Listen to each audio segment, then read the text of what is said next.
Hello and welcome back to another Final Fantasy XIV stream with Glacier Silverstrike. I'm gonna go ahead and pull up my chat.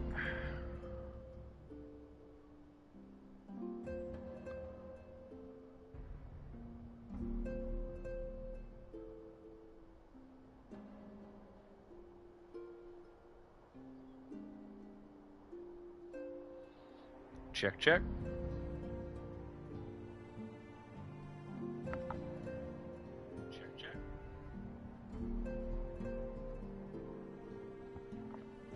Alright.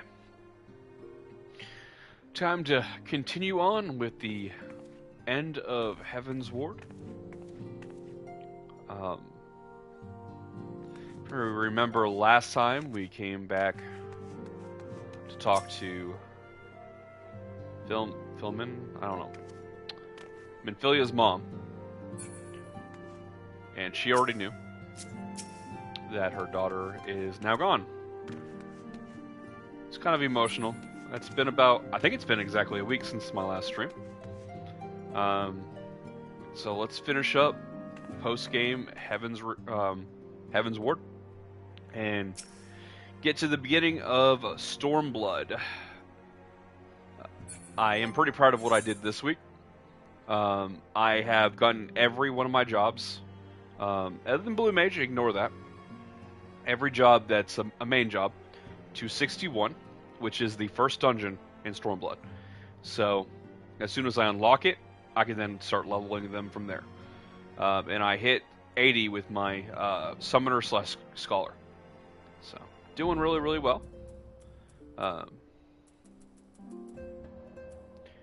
So I'm thinking I either do Paladin or Sage next. Not sure which one I'm going to hit up next, but one or the other.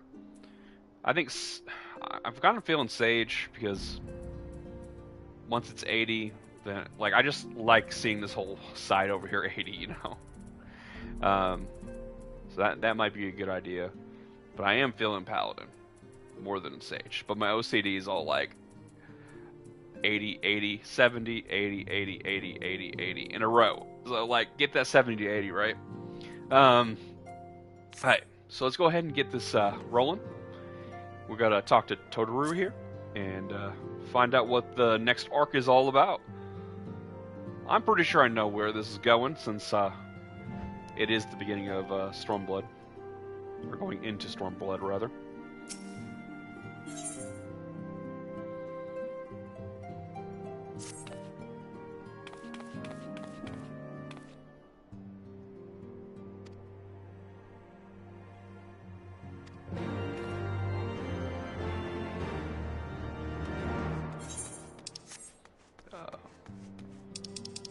Where's the Diamond Forge?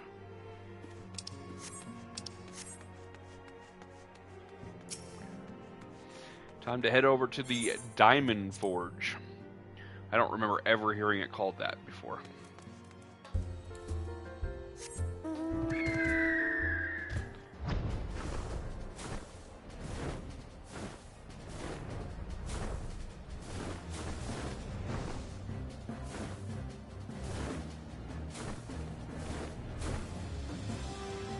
Okay, so Totoro is not up top. She must be in the back with Rwanda? Marina? That's her name.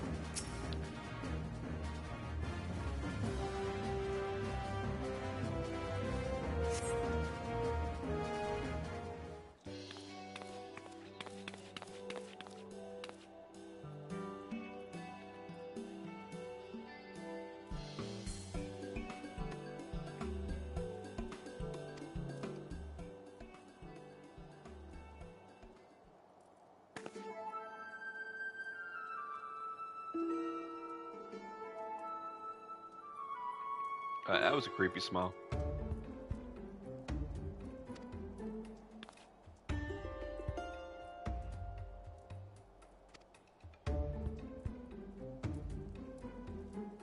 Are they dressing me up for some reason? Nah, that's weird.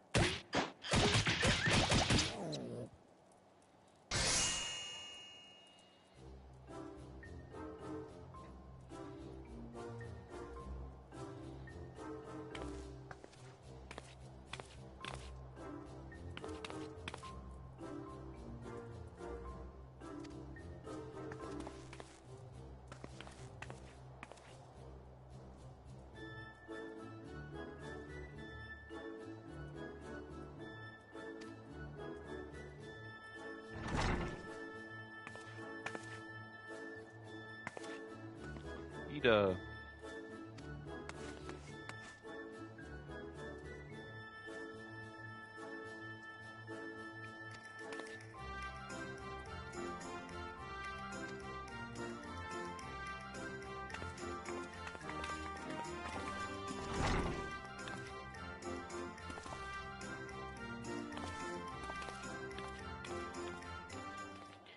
And those of you that have actually been watching these streams, notice that Ida's outfit is slowly changing, and it's normally colors. Like the whites are becoming more white, and the red is becoming more red. We're here. Did we miss anything? Literally, like every cutscene, her outfit gets a little bit different, and I think it's symbolizing the change that's happening in Ida. Pay attention to this. You're going to find out more about it. The whole next expansion focuses on Ida's backstory.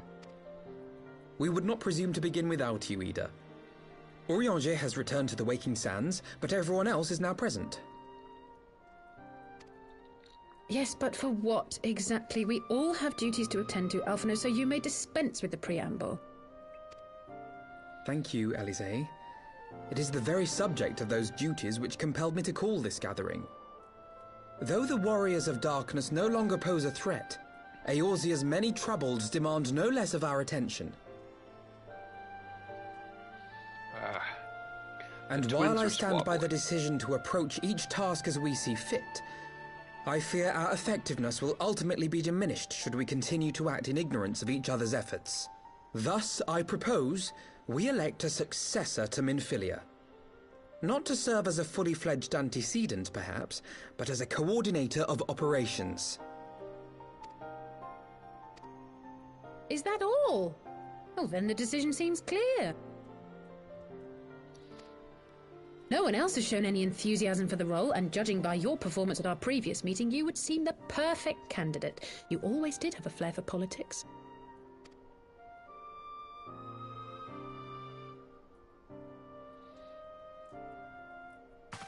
I did not mean to... That was not my intention. As my tenure as commander of the Crystal Braves comprehensively demonstrated, I lack the qualities required for such an office. I would much prefer to remain as I am now, a soldier in the field, so to speak.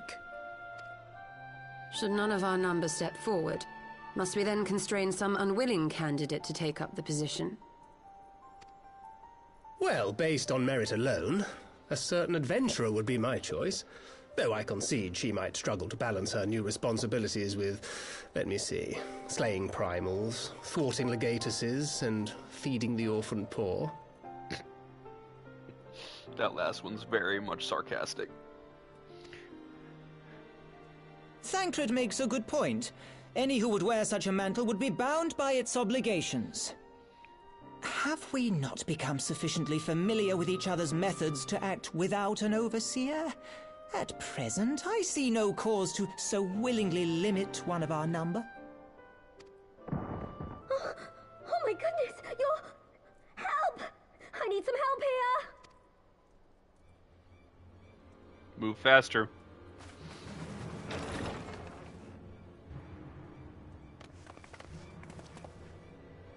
Tataru, are you all right? Me? I'm fine. It's this poor girl who just staggered in and collapsed on the floor that I'm worried about. Narco! God, how did... Yashola! Please, you have to help her! Kral, a hand if you would. Let us see about closing these wounds.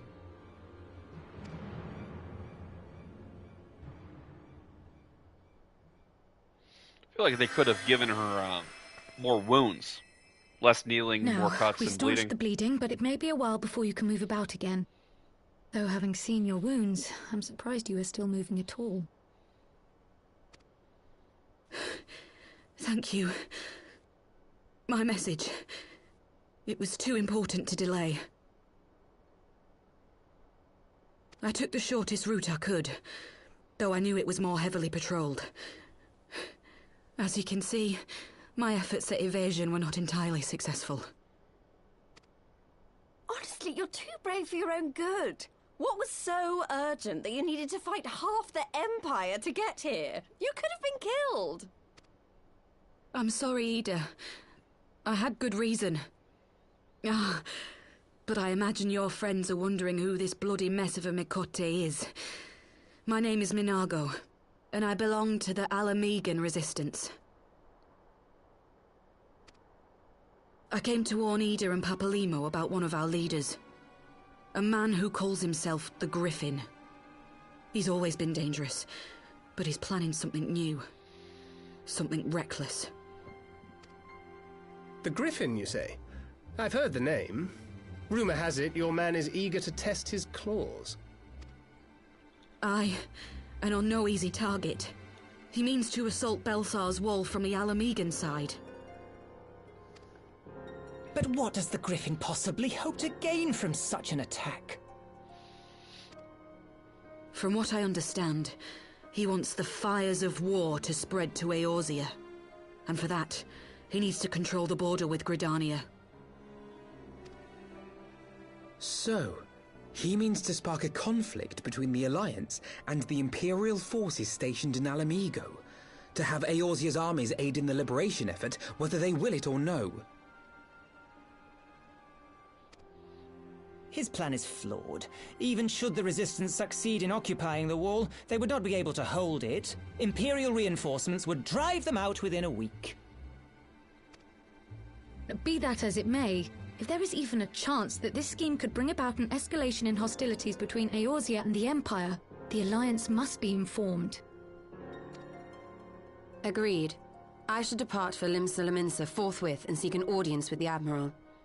Thancred, Uldar is yours. Alphino and Alize, make haste to the Twelveswood and notify the Elder Seedseer of the danger to Gridania. She will duly call a council of the Alliance leaders, whom you must be ready to receive. You will be our voice in Ishgard. Explain the situation to Sir Emmerich, and encourage him to send an envoy. To Taru, Kryl, I leave the care of our injured messenger to you. See that she remains quiescent and her wounds closed. I believe that covers everything. Let us be about our tasks.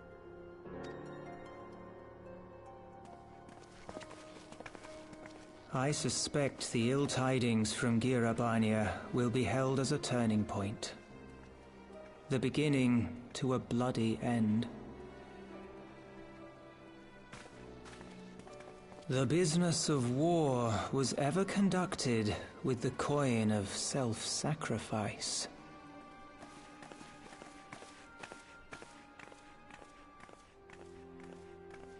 'Twas Master Louis Soir himself who taught us that such costs are not to be ignored or denied.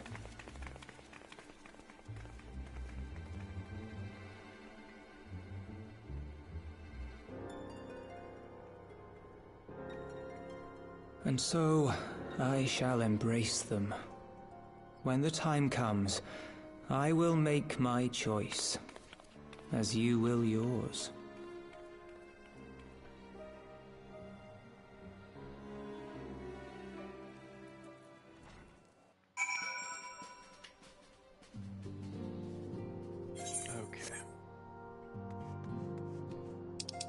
Alright, we gotta head over to the last night. Let's go.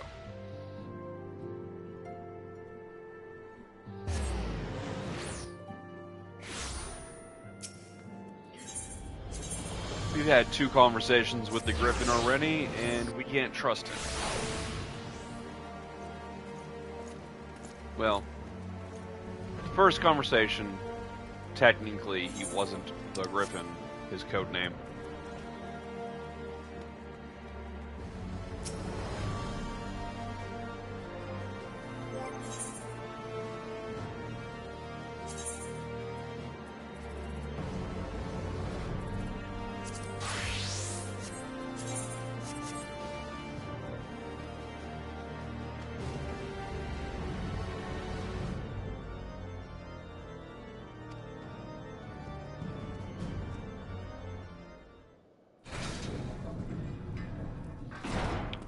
Time to talk to Sir Emmerich.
Yeah, I switched to my Paladin because I get double XP with a character that's below level 80.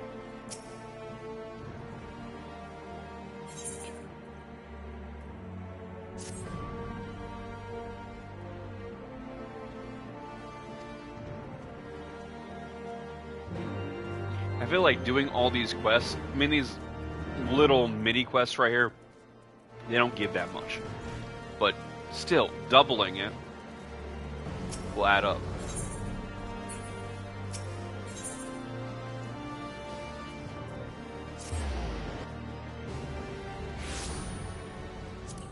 I wonder who the envoy is going to be.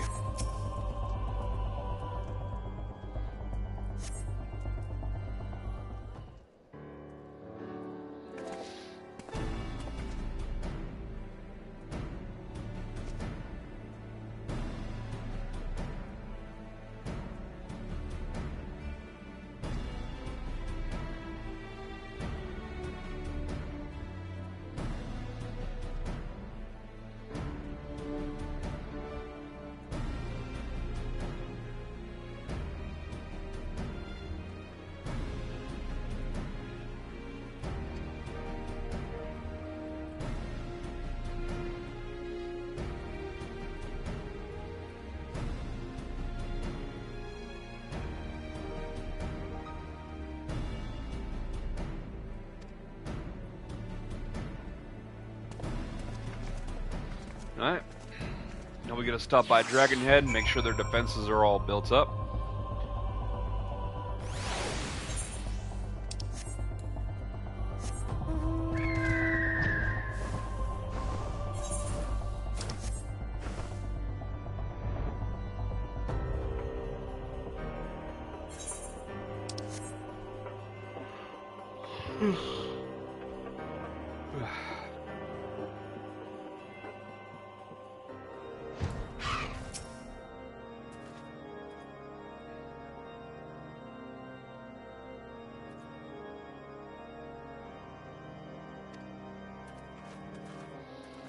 I wonder who's in charge of Camp Dragonhead now that their old leader is dead.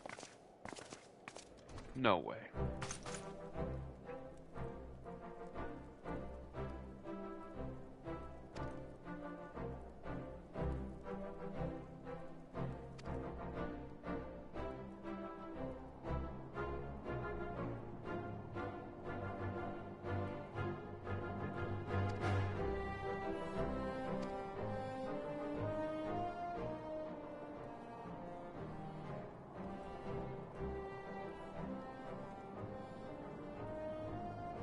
Actually, this makes sense. So they took the younger son that ended up causing a civilian to die during the revolt because of his bad orders, and they stuck him on the front lines so he can still be a nobleman's son, but at the same time he's not in the capital or around important people. He's leading the troops in the front. On the border with a country that they're at, in alliance with. So should never be any fighting to get him in trouble. He's away from all the other nobles. Out of sight, out of mind, Makes sense, actually, now that I think about it.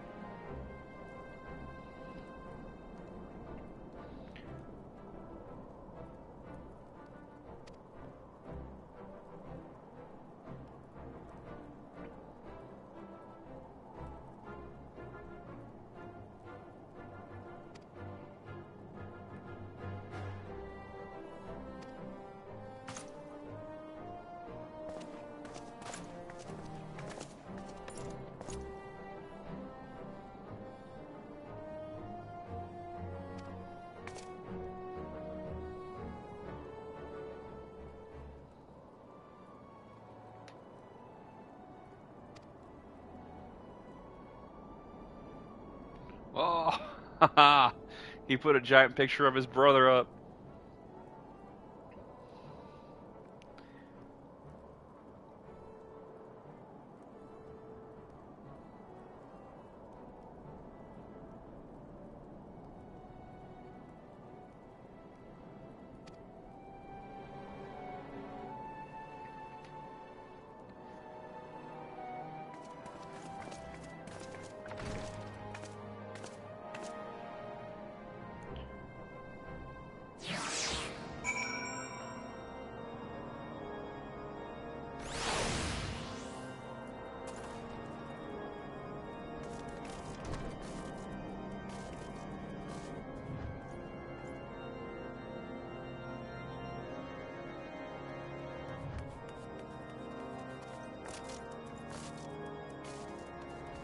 Such a good character.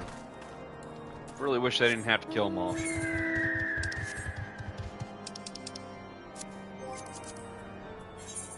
Let's take our free teleport to the location that this quest is leading us.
We're gonna go speak with the silent conjurer.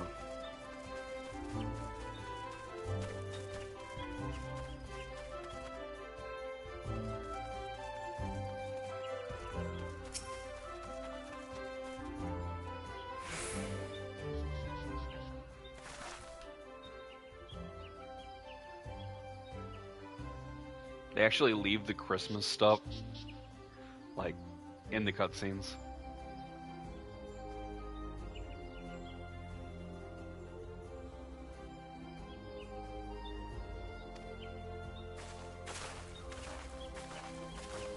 Yugiri, my ninja is present.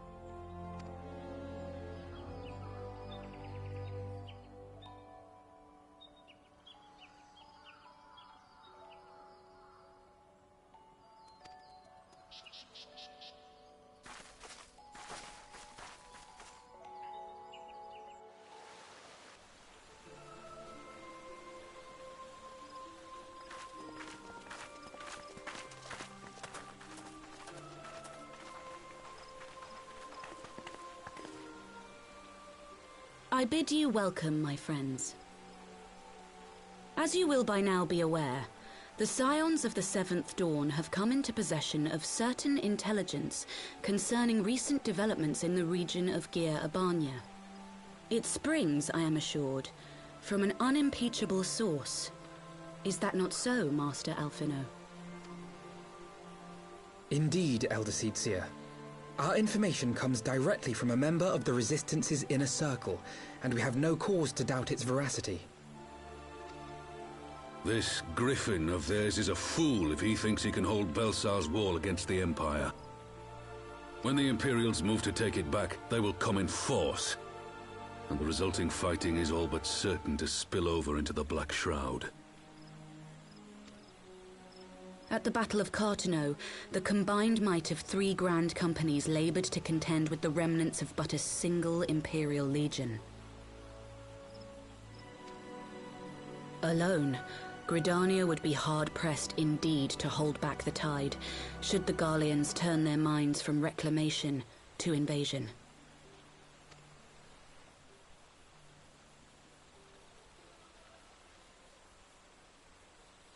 May I once more convey my nation's deepest regrets for our inaction in the days prior to the calamity.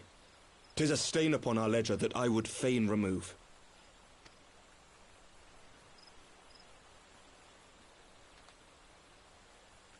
Elder Seedseer, I do hereby request leave to deploy a defensive force within the borders of Gridania. Ishgard's return to the Alliance shall be honored by more than mere ink upon parchment.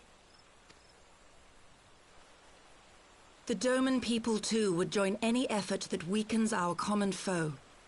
We are few, but our most seasoned shinobi are at your disposal. On behalf of my people, I offer you my humble thanks. Gridania welcomes your assistance. Remember when you refused to take them into your army or feed their people? It is time we set our contingency plans in motion. Is the Alliance agreed?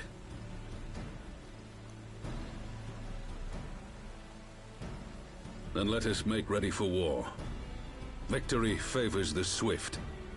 There is much to be done.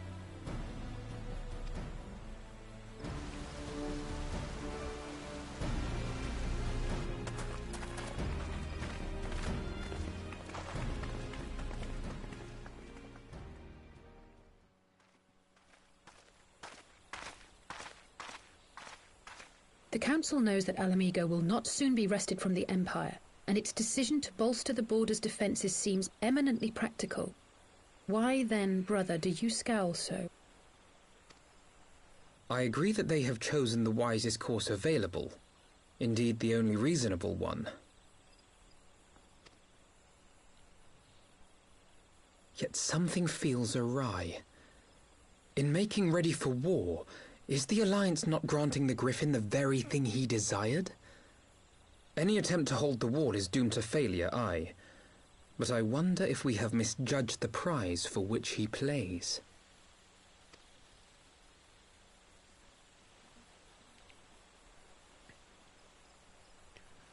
They're all forgetting a very key factor here. They've been collecting crystals. They say they don't have those crystals, but why were they collecting them? We investigated them before. They said they sold them off. You know what? We know what crystals are used for. They want to go to war. Why don't they use those crystals? They're going to go nuclear option here. It's pretty obvious.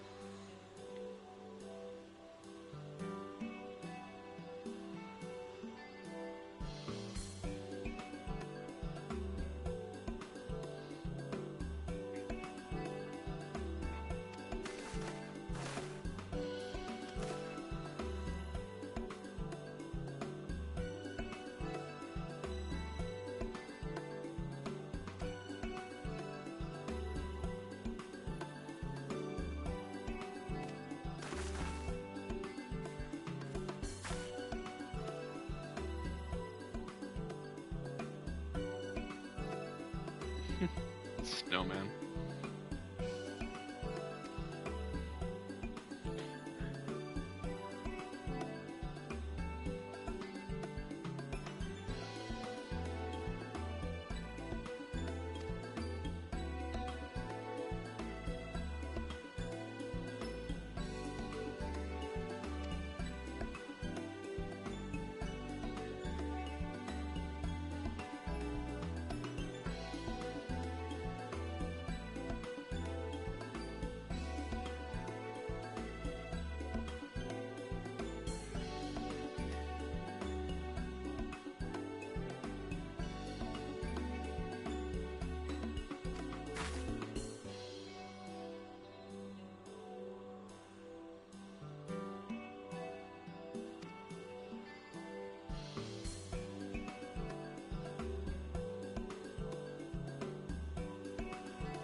Rufino has left the party.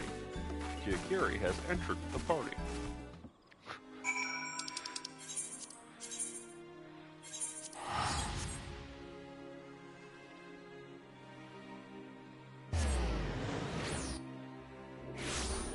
We're making good time here.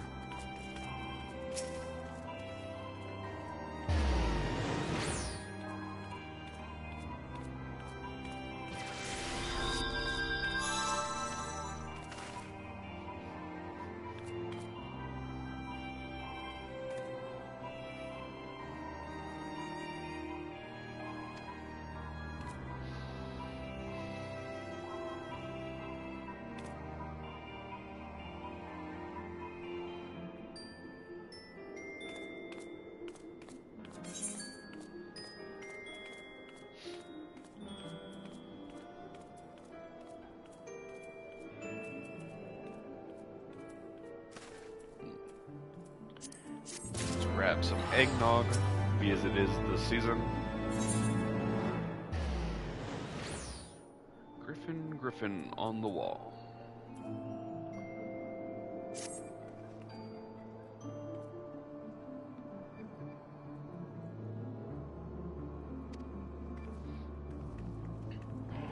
Well, this should lead to the dungeon. I'm sure there's going to be some cutscenes or something before it, but yeah, this quest should lead into the dungeon.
You gotta remember, Ida is from the country that is currently under siege from the Garlean Empire, or rather taken over. They've been taken over for like 20 years or something.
feel like Totoro could just do the passing of messages, and the sister should come along with us.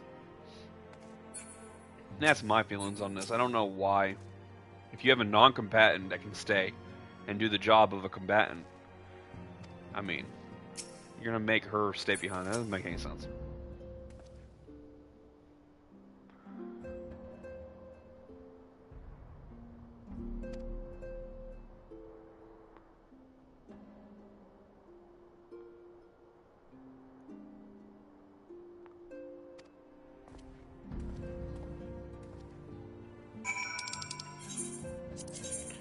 Onwards to Hawthorne's hut.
We gotta go over to the spire to keep watch, which will probably unlock a cutscene leading into the dungeon.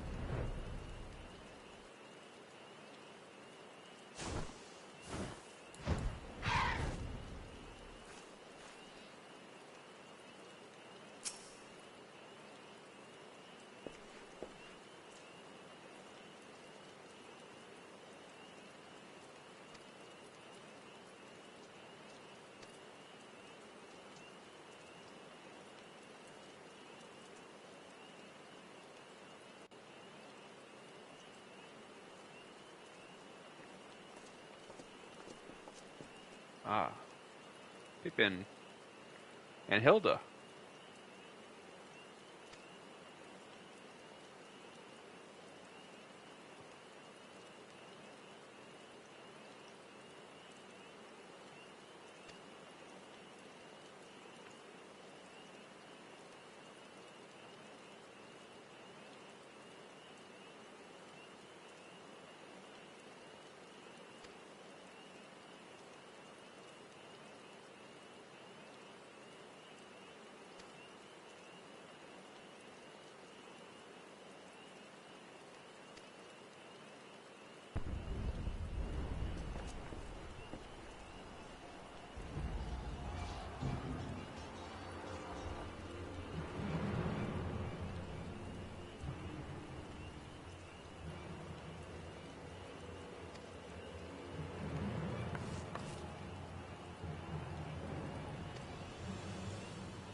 Ah, yeah. So, the rebels, the resistance is dressed up like the Grand Company soldiers, like wearing their actual uniforms. Lured us here so that it looks like we're getting ready to do something, and then attacked wearing our uniforms to make the Garleans think that we attacked.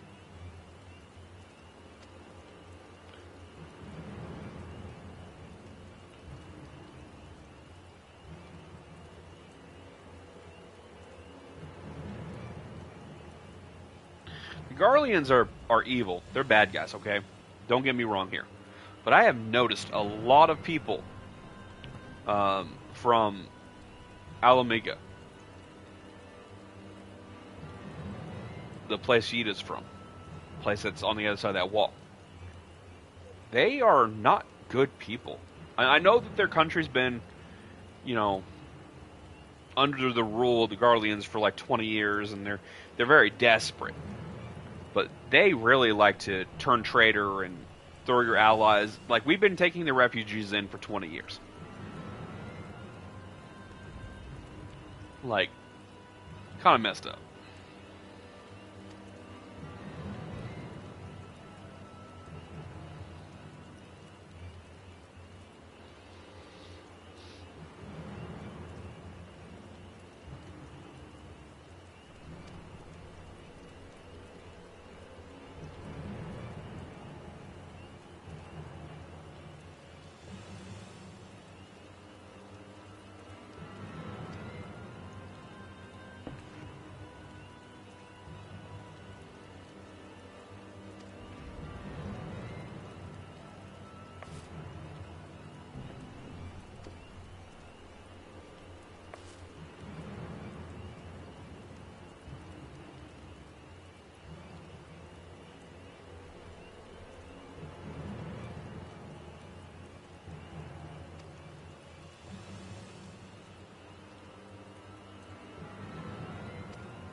There's a lot of rebels. Resistance.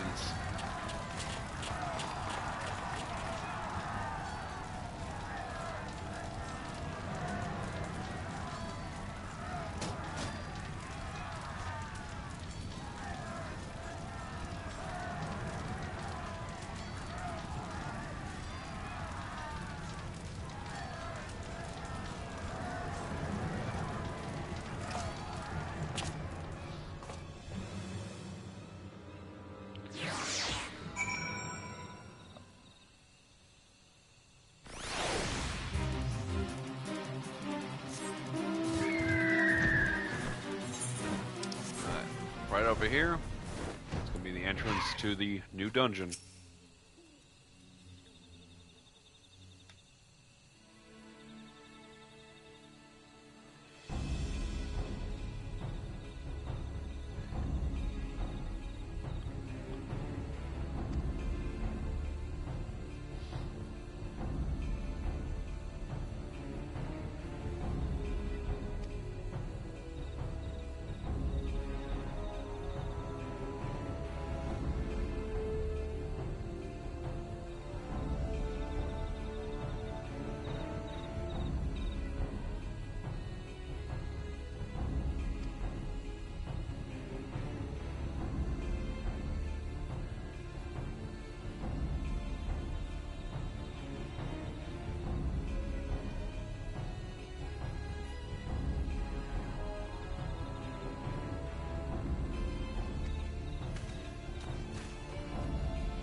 Final dungeon before Stormblood.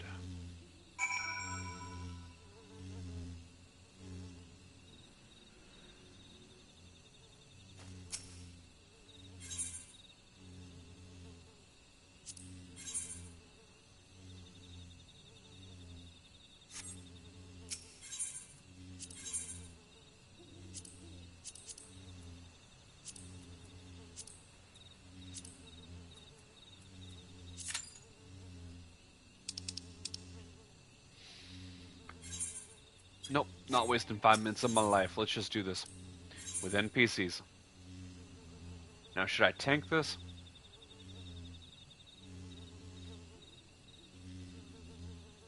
Let's do it.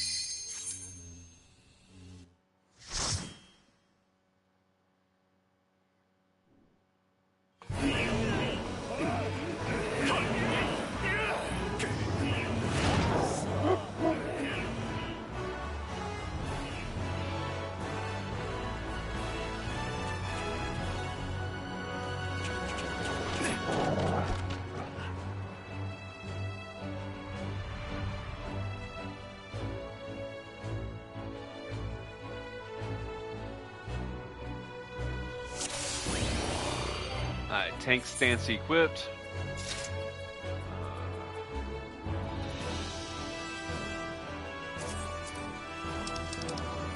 Which food are we taking this time? Let's see. Let's go with the honey muffin.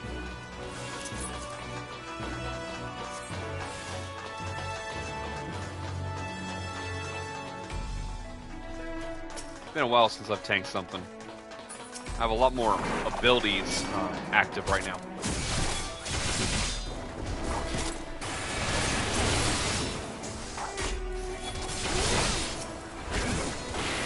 Interesting. So this flying thing is chained to one of my allies, and here comes a moving enemy.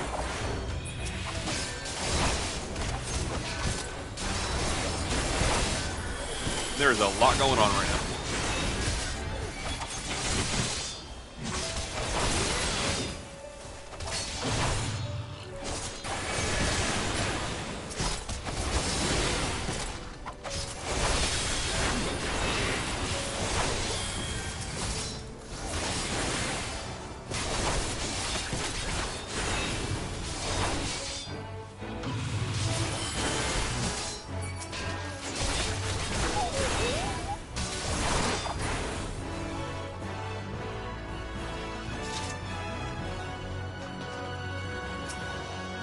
Another group of enemies.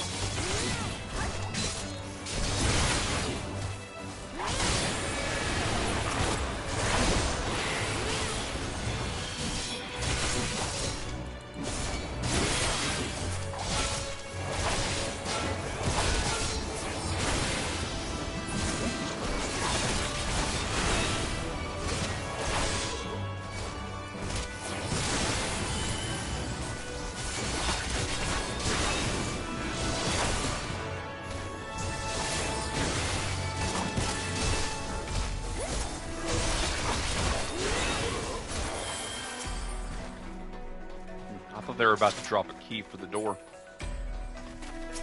Ah.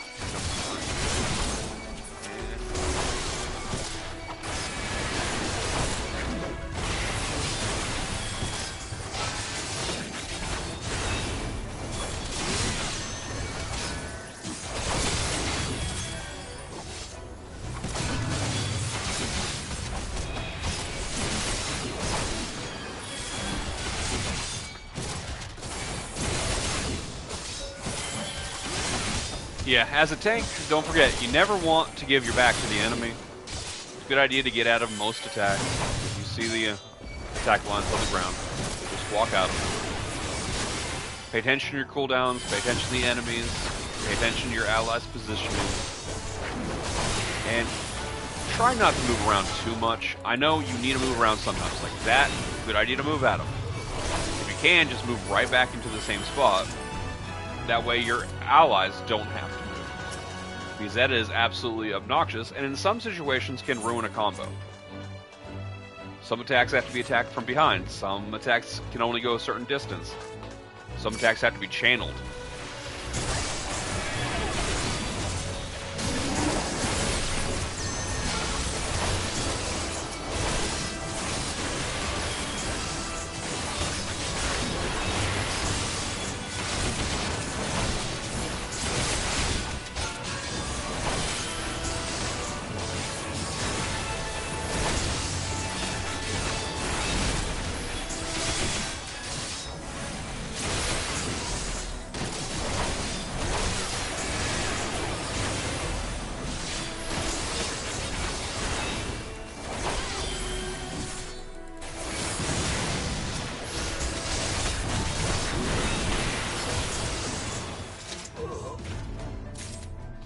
really wish they'd stop doing the whole keycard thing.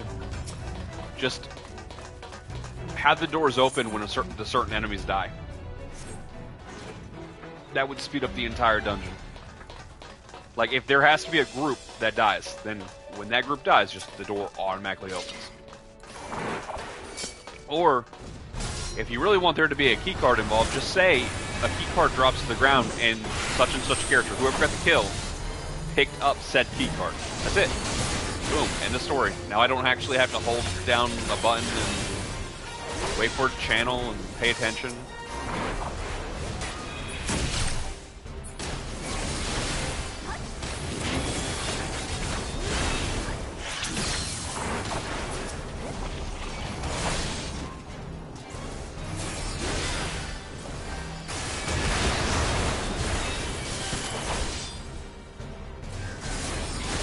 That would be a nice quality of life change. They want to speed these dungeons up. That's a good way to do it. I know they want the doors locked to slow the party down, but unless you're worried about MP on the healer, which another option is when the card key is picked up, the healer's MP fully heals or something. I don't know. Like, there's ways around everything.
I really need to do a video on how to tank. I wonder what dungeon I should do. Should I do a trial? Should I do a dungeon? Should it be with NPCs or real people? If I had a guild that actually, like, I was currently playing, that'd be really cool to actually, like, get people to join a dungeon with the whole focus was just talking about how to tank properly. And then just having us move around and discuss stuff. During combat, they can show what not to do and what to do for each position. Like, this makes tanking harder. If you're not a tank, please don't do this. If you are a tank, watch this. This makes it harder. Like, for example, I have this big group here. I could just stand right here, which is a decent idea. Or I could put my back towards them and let them kill me, which is a horrible idea.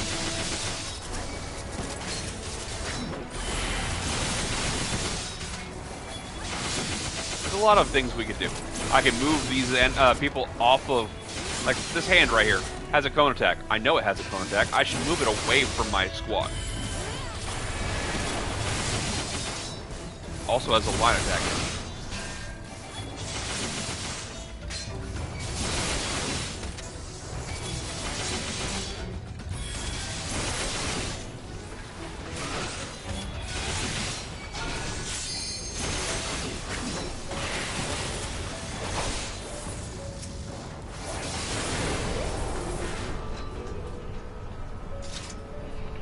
The DPS of this group is really low.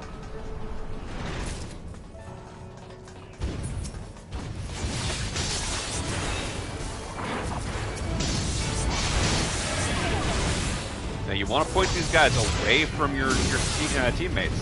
Very important. You also want to make sure that they have damage on enough damage on each one, whereas your teammates aren't going to pull them off you.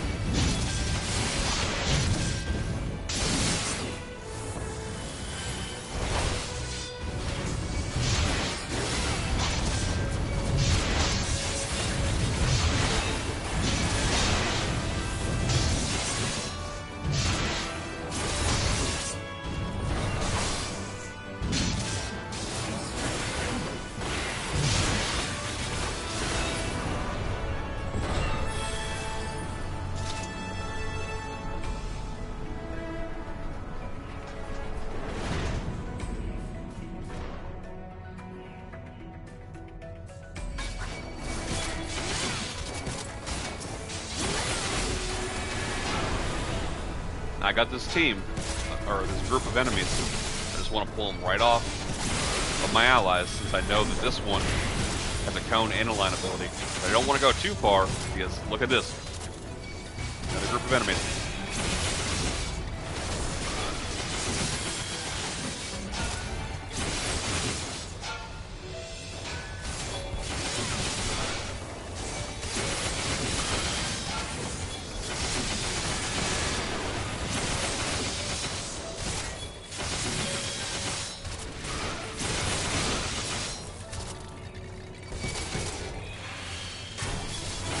Getting stunned is very bad.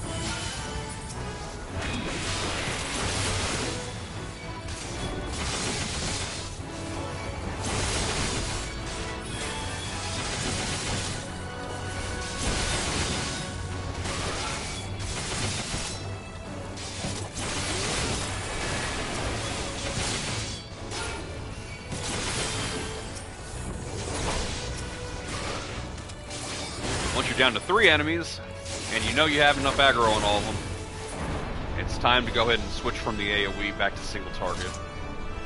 3 is the magic number. Depending on which AoEs you have, 3 is good to AoE, or 3 is bad to AoE.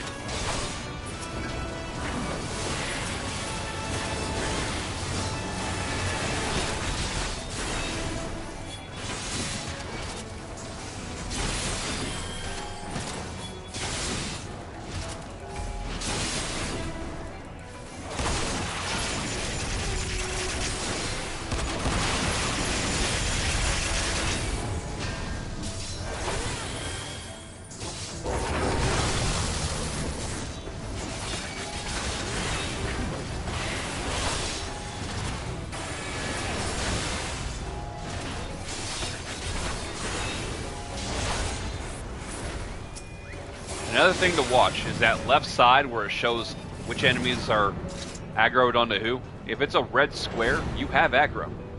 Nobody else has aggro. If it's an orange circle or whatever it is, then I was trying to move. The orange circle means it's about to switch. Then there's yellow, and then green.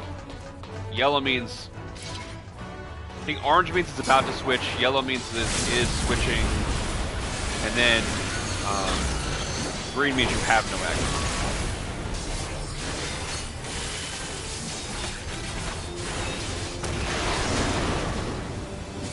Think of it as a tank, it's a reverse stop sign.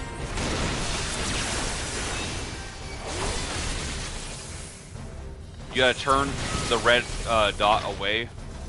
Oh, you can stop attacking, that's what good. You don't move. Once you get that red dot, you don't move, you don't attack, you just stop doing anything.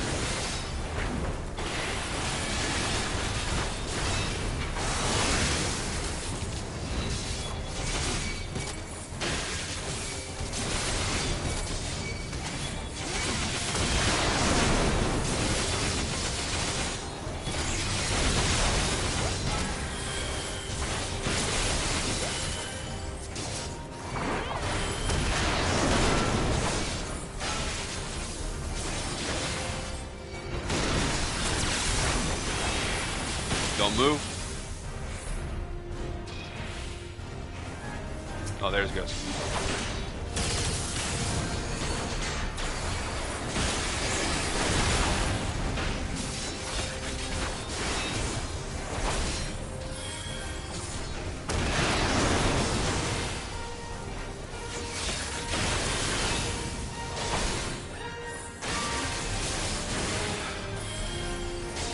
One thing that is really bothering me is that Lancer. Why is the Lancer just standing there attacking me from the side?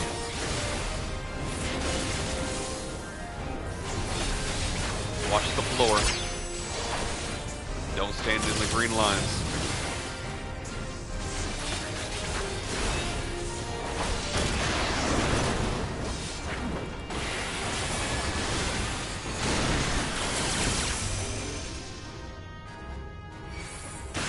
Did I stop in time? Yep, I'm good.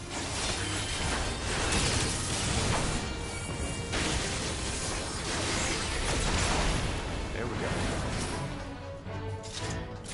Yeah, during that one danger, caution, whatever debuff, you have to stop attacking. Stop moving, stop auto-attacking, click off of the enemy as soon as it pops up, or you go flying up in the air and take a big portion of your health. And it's your job, no matter what your position is, to avoid damage if at all possible, and during that attack, you need to avoid that damage.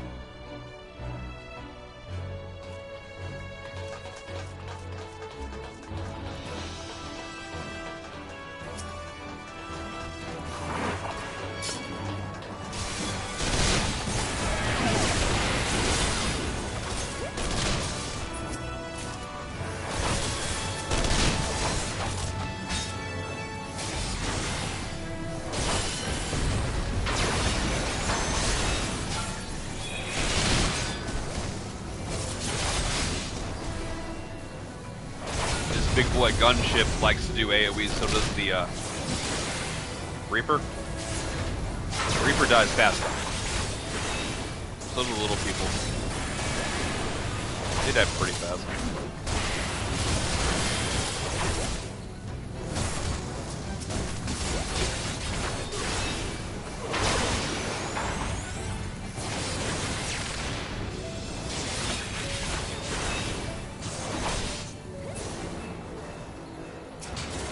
See, that's annoying right there.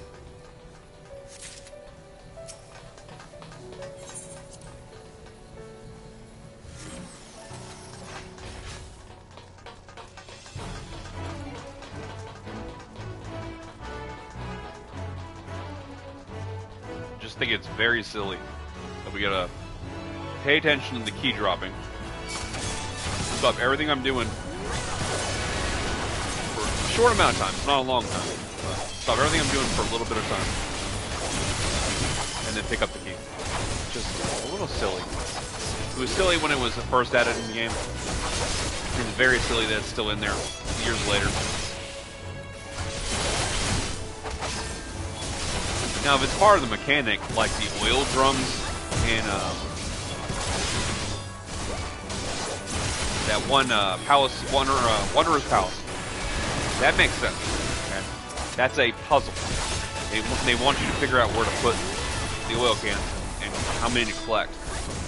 But these keys, like it says up in the corner, Imperial Identification Keys, 0. You can't have more than one. You get it and you can't move on until you use it. And usually they're like within 10 feet of the door.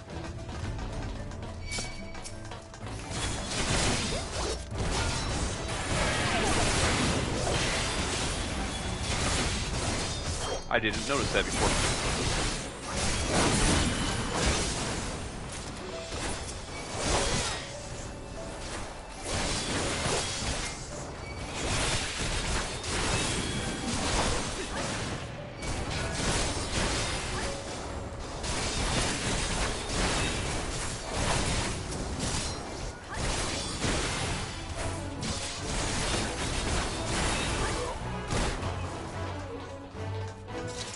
I see words behind that wall.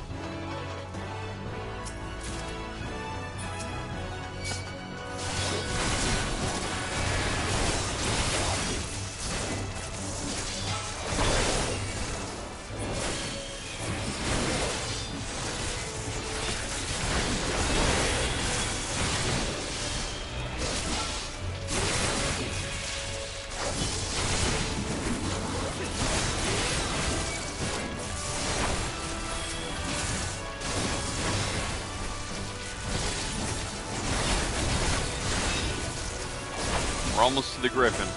You guys ready for it?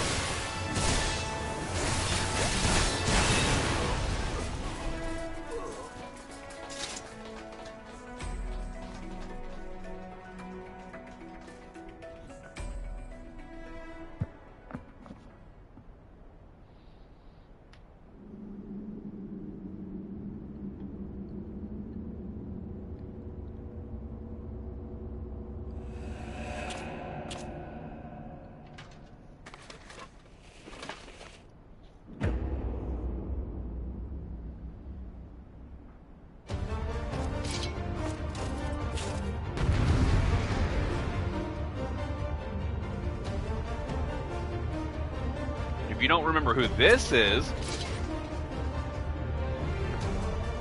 he was the leader of the Crystal Braves. You know, the guy that betrayed us and killed a bunch of people and, yeah, caused a lot of problems. You know, basically last expansion. Beginning of last expansion and end of post-game. Okay. Let's do this.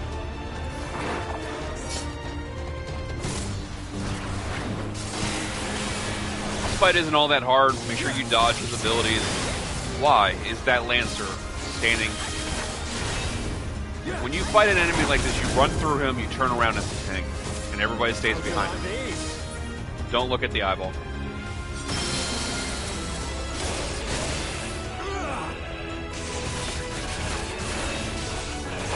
When you see him jump backwards, run towards them.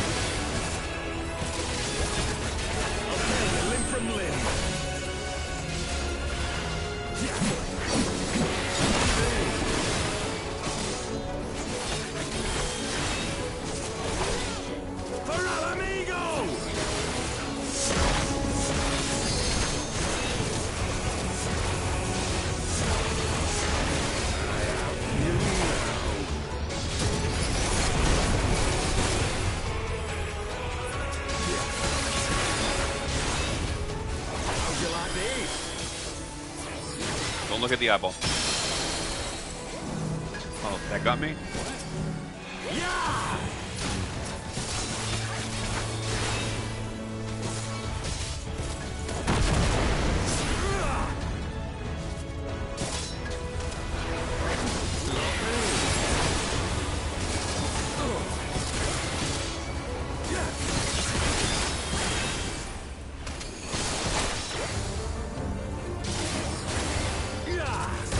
Restraining collar.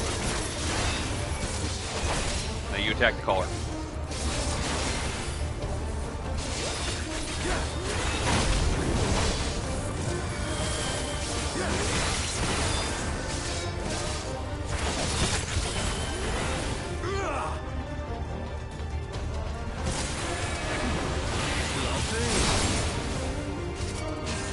Look at that. You see that those two didn't make it? They're NPCs. How did they not make it? They knew it was coming.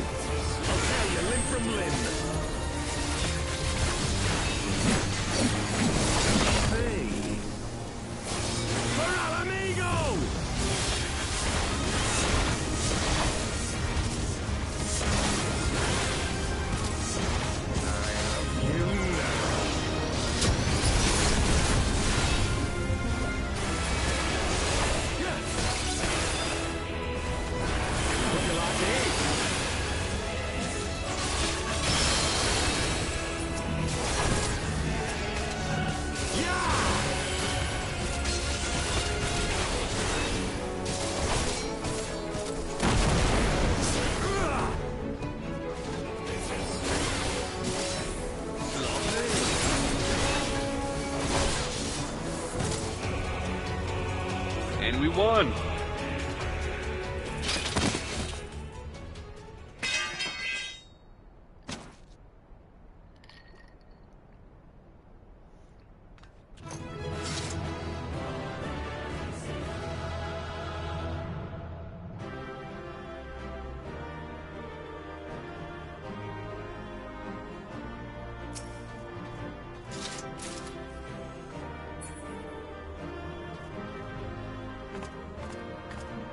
Remember him?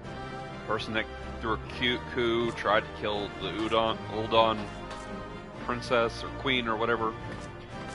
Namano. Cut off Raban's arm. Locked him up in prison, trying to murder all of us, even though he was part of our military. Second in command of our military. Tried killing all of us.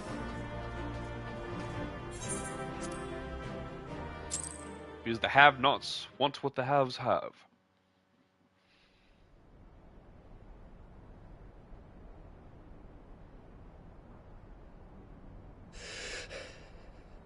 You've beaten me, aye. But you cannot stop what I've begun. Behold, a glimpse of things to come.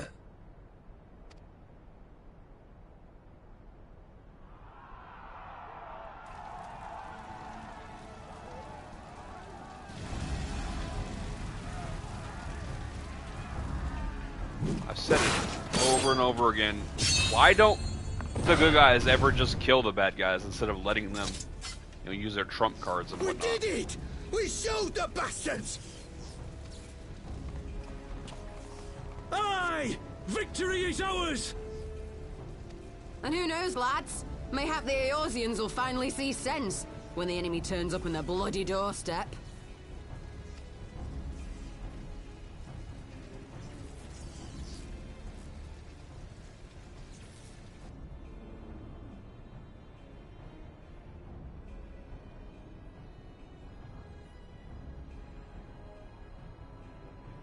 This is for Alamigo, for Eorzea. Sure it is. They die that others may live.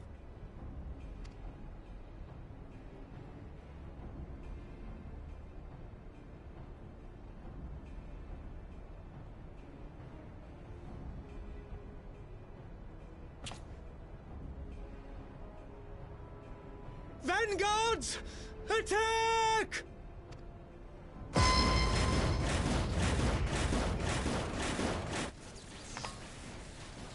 7 hells! Do you hear that?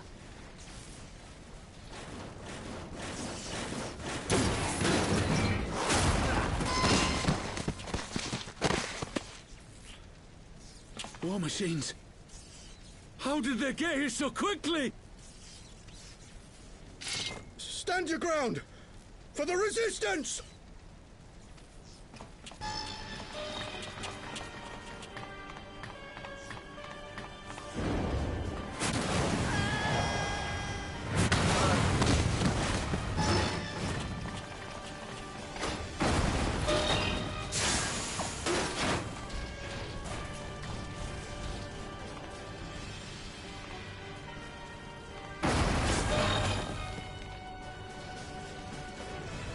There's nowhere to run! We're cut off!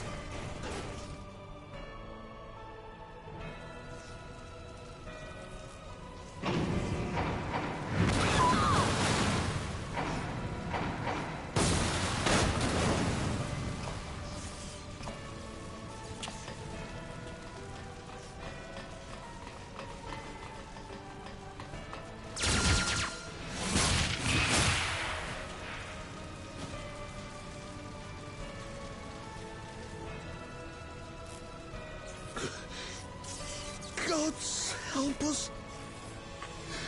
What were we thinking? The Empire's too big. Too powerful.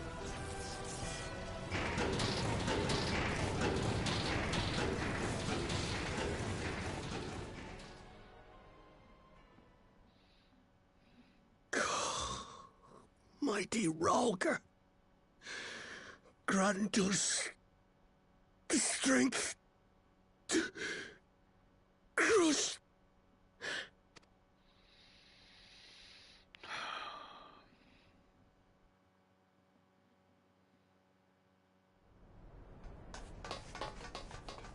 There you are. As you can see, our infiltrators did not elude me for long. Lady Ugiri is sending for an airship even as we speak. What do we do? This is a massacre! They are your people.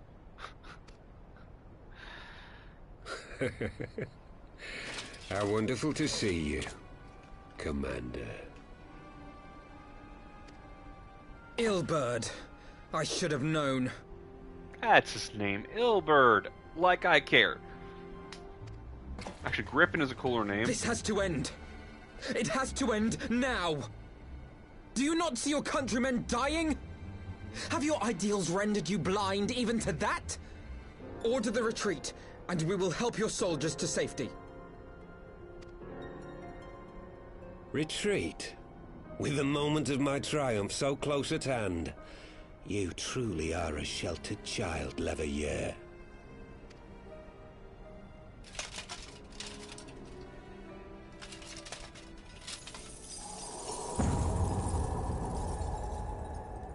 Nidhogg's eyes.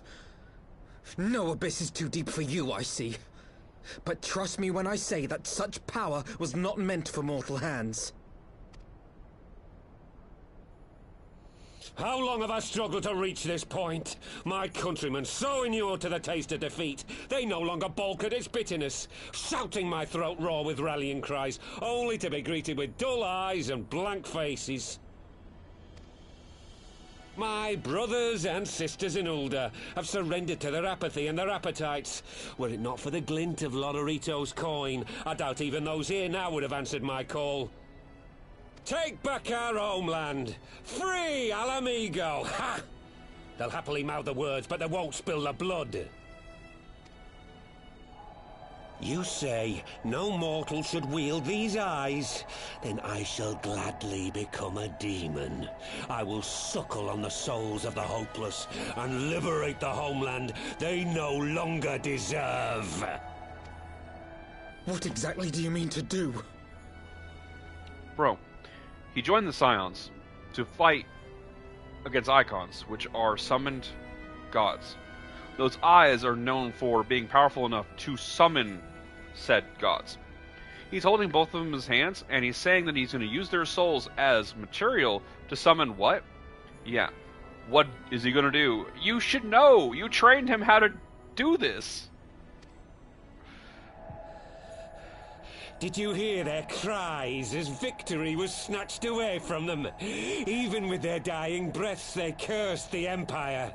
Never has their desire for vengeance been so raw, so true. A god has no need of faith when summoned by so pure a purpose. Summoned? You cannot mean to fight the Empire with a primal!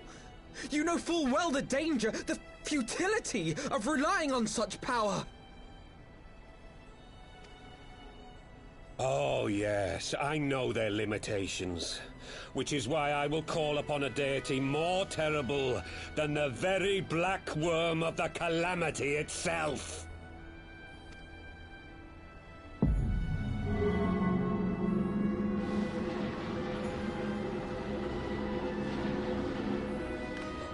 What? Here? Now? Like hells you will!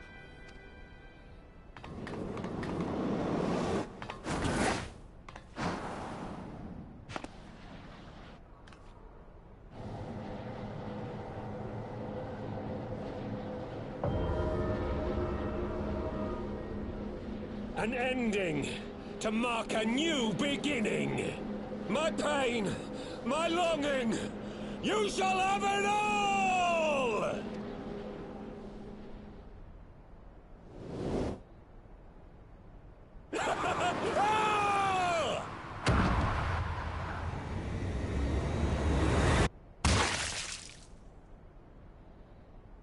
He literally turned himself into a sacrifice, along with his entire army.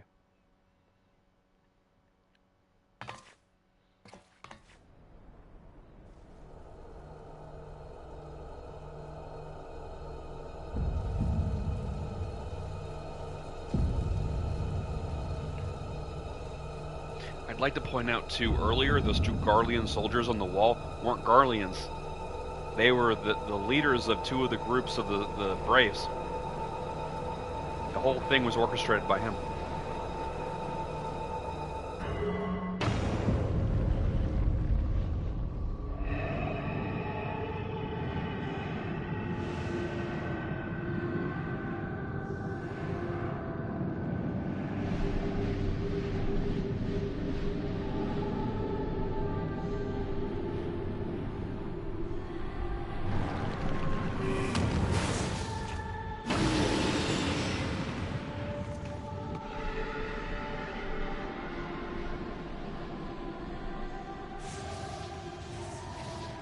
This light, is it...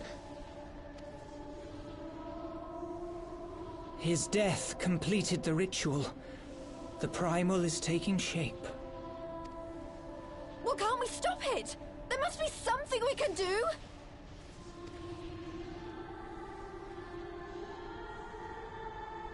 There is one thing. What? Hey! Where do you think you're going? Master Louisoix briefly contained Bahamut by means of a potent spell of sealing. I will now attempt to do the same. But that's impossible! We would need hours to collect the necessary ether, if not days! Ah, Alphino, though I concede it may not always be apparent, I was ever your grandsire's finest pupil. Tips Marty, of course! The staff still holds enormous power, broken or not. Don't you dare, Papalimo! I know how that spell works.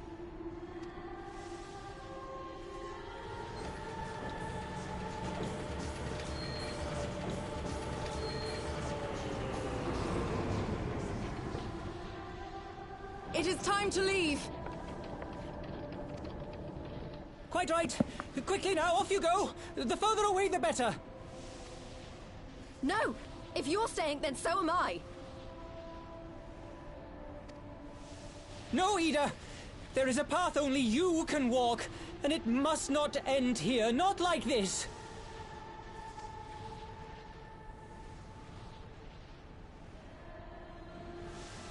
Take her! Please, you have to take her!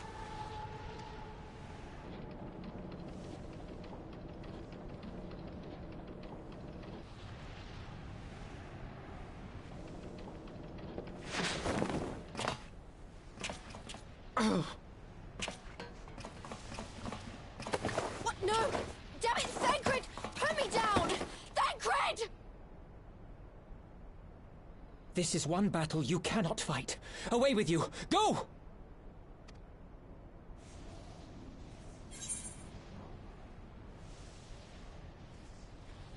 Wait, is that actually a choice?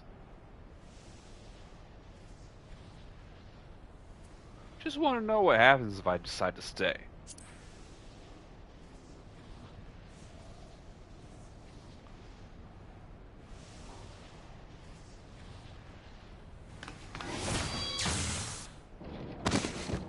Hilda! I think he means now!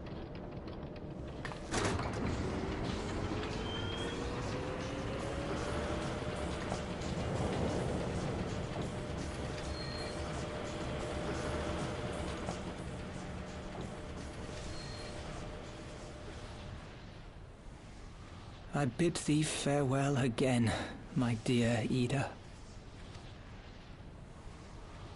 Now, let us see how good a student I truly was.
sure like killing off the scions, don't they?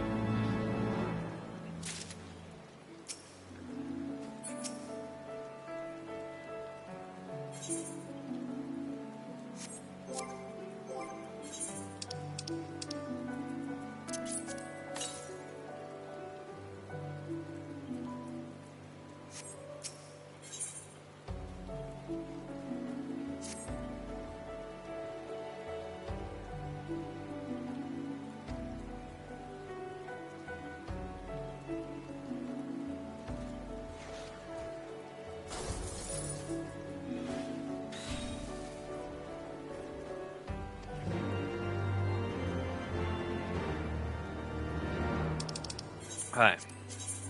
Back to Mordona and the Rising Stones.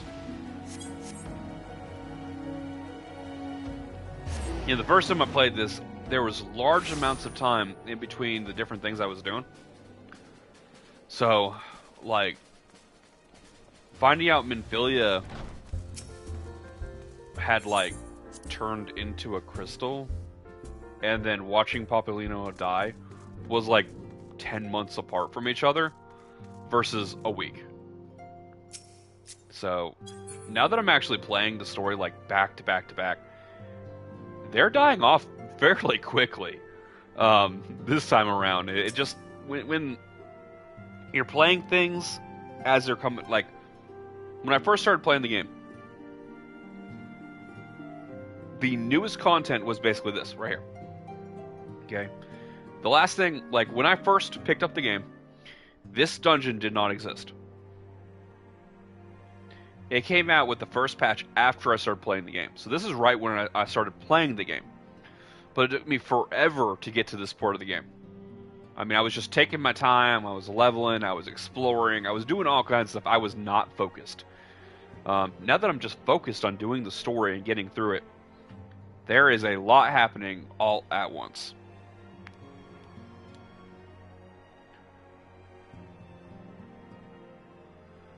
Yep.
I personally think they should have just let it summon and let me fight it like all the rest of them.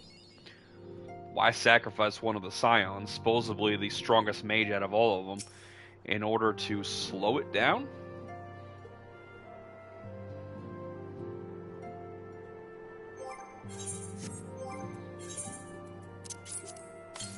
Alright, technically what just happened was the halfway point.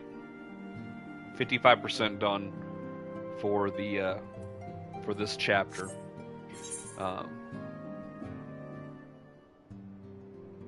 But it's considered, they break it up to part 1, part 2. That was the end of part 1 of the final chapter of post Heavensward.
This right here is the first time you ever see a samurai. A word, if you would, good sir.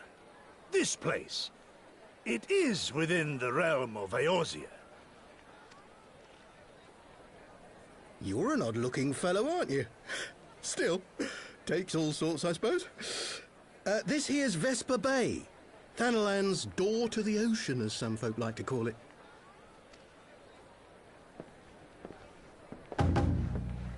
Am I to understand from your answer that I have indeed arrived in Eorzea? Eh? Yes, you're in Eorzea.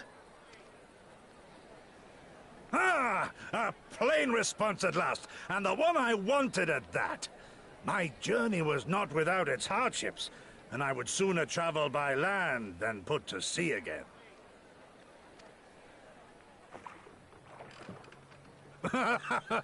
You do not believe that so small a bark could bear me across the ocean?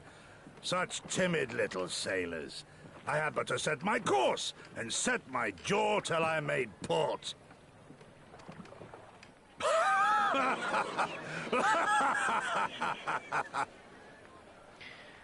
That's actually insane.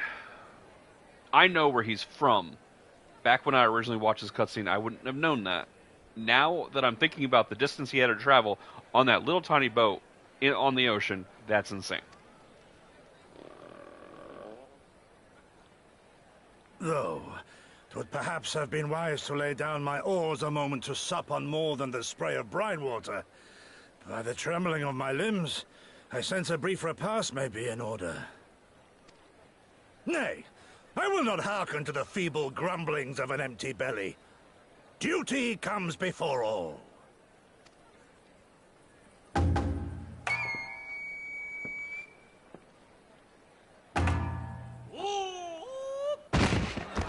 Good God, man. Are you all right?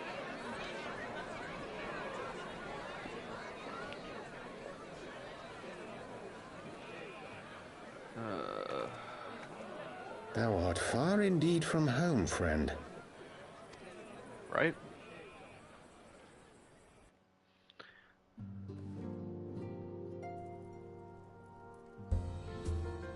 Okay.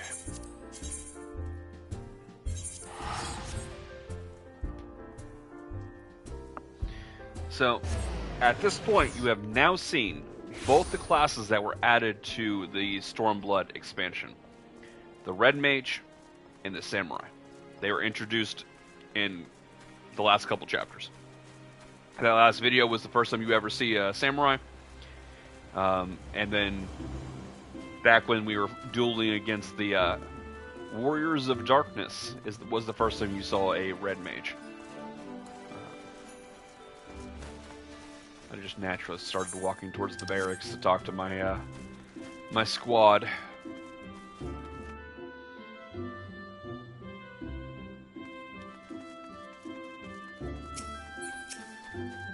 You know, talk to the Elder Seedseer again.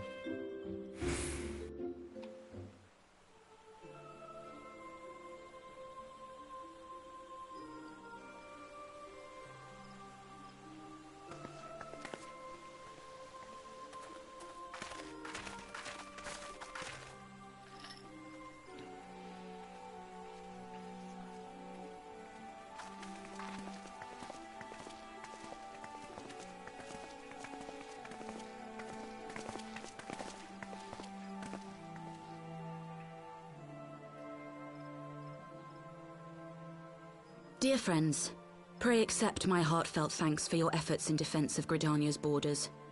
I would fain dwell longer on my gratitude for the support of the Alliance, but the situation at Belsar's Wall demands that we forego such pleasantries.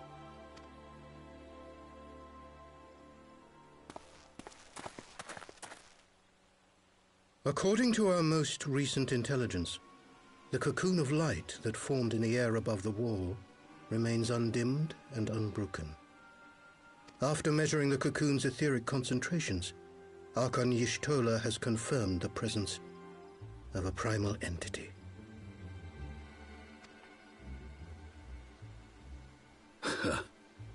So we must assume that Ilbert's thrice-damned god is indeed trapped within. And what news of the Imperials? They're not like to ignore such a spectacle. Sir, a Garlean airship was observed making an approach, but the vessel was destroyed when it drew near. The Empire appears to have made no subsequent attempts to reach the object.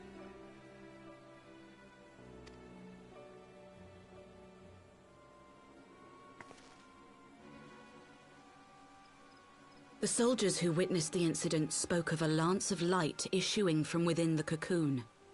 Of an entire warship being reduced to smoking ruin in the space of a moment.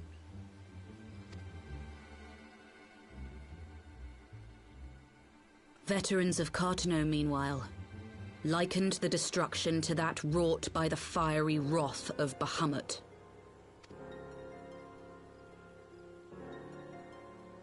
We could face another calamity.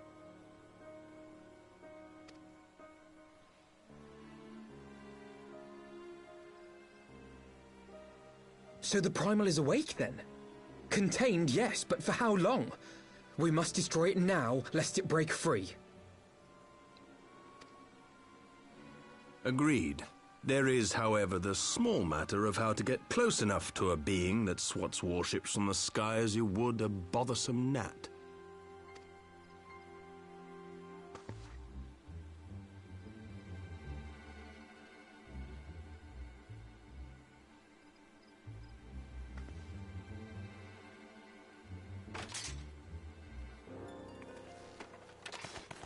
Is this truly so complex a puzzle? Or have you no stomach for the obvious solution? What in the hells are you doing here?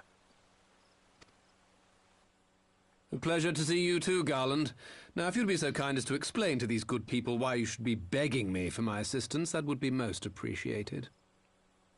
He's the Red Power Ranger, which happened to not be the leader of the Power Rangers in this story.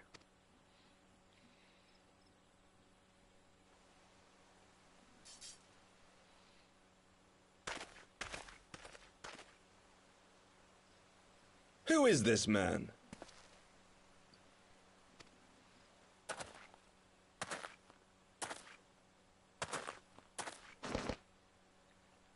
Oh, how terrifically rude of me. Nero Tolskeva, former tribunus of the 14th Legion of the Garlean Empire. These days, however, one might say that I'm something of a free agent. What do you want, Nero? I was getting to that. Although you already know what I'm about to propose, old friend.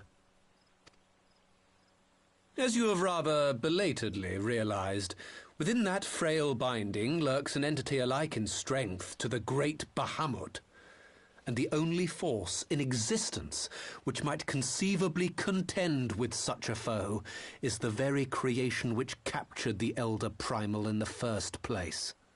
I speak, of course, of Omega. Omega? That hulk has been gathering dust beneath the plains of Cartanau since the Allegans breathed their last. And none alive knows how to wake it.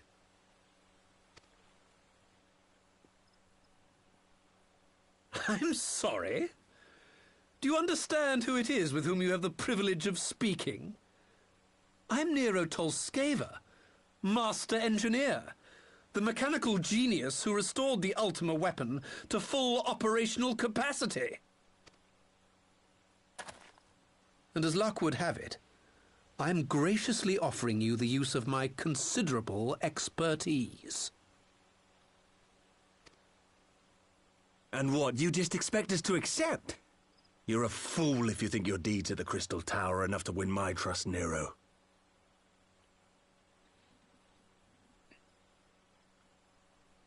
Interesting. I don't think that line was originally here when I first played this. Trust? You wound me, Garland.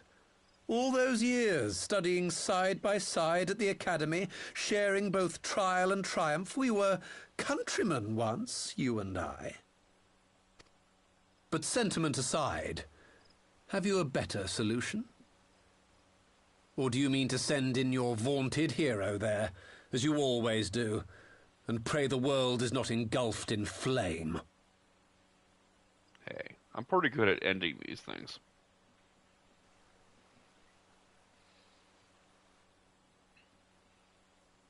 Let us approach the problem in a rational manner. Does not the fact that Omega slumbers in stasis point to the existence of some overriding technology? A means of control? I would ask a question, if I may. Nero, was it not? In the event that we succeeded in using Omega to shackle the Primal in the manner you propose, what then would become of it? Do we not risk repeating the mistakes of the Allegans? Omega is but a tool. How we choose to employ that tool is entirely up to us. Of course, if you would rather leave it buried beneath Cartanau while you continue your petty squabbles above, then I suppose that is also your choice. Spare us, Nero. The Seedseer's concern is a valid one. He who controls Omega wields the power of the gods, the very power which led the Allegans to destroy themselves. And does it not fall to we engineers to prevent such misuse? What was your company's proud slogan? Freedom through technology? A creed you follow, is it? What say you? Do we take this villain at his word?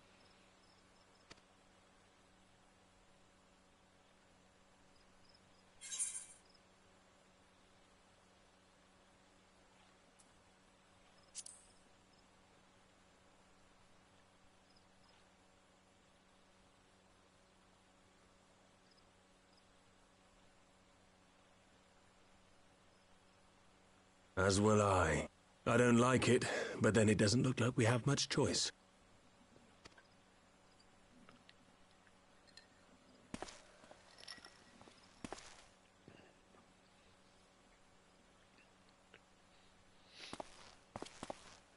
Would the Council be willing to entrust this matter to a pair of former Imperials?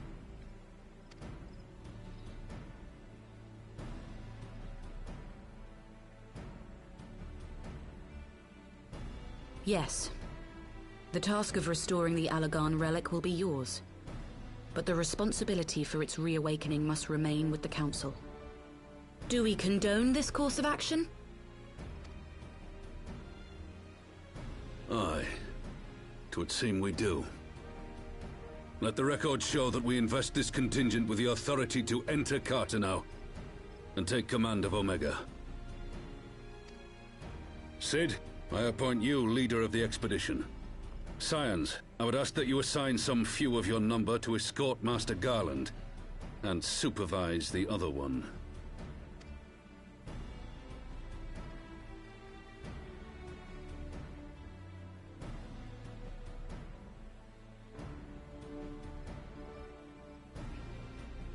We should be happy to oblige. The politics of Carteneau being what they are, I dare say our neutrality will prove useful in avoiding any unnecessary entanglements.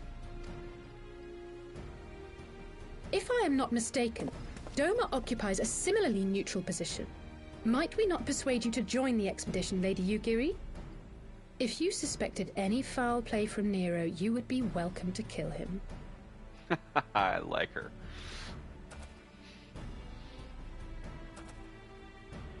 My blade is yours. Not a moment's hesitation, eh? You'll forgive me if I do not shake your hand.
Alright, we gotta go to the landing.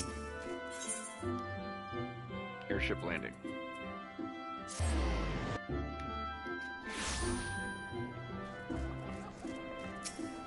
Alright.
Alright, I got two things to say. Oh. Didn't think the quest was right in front of me.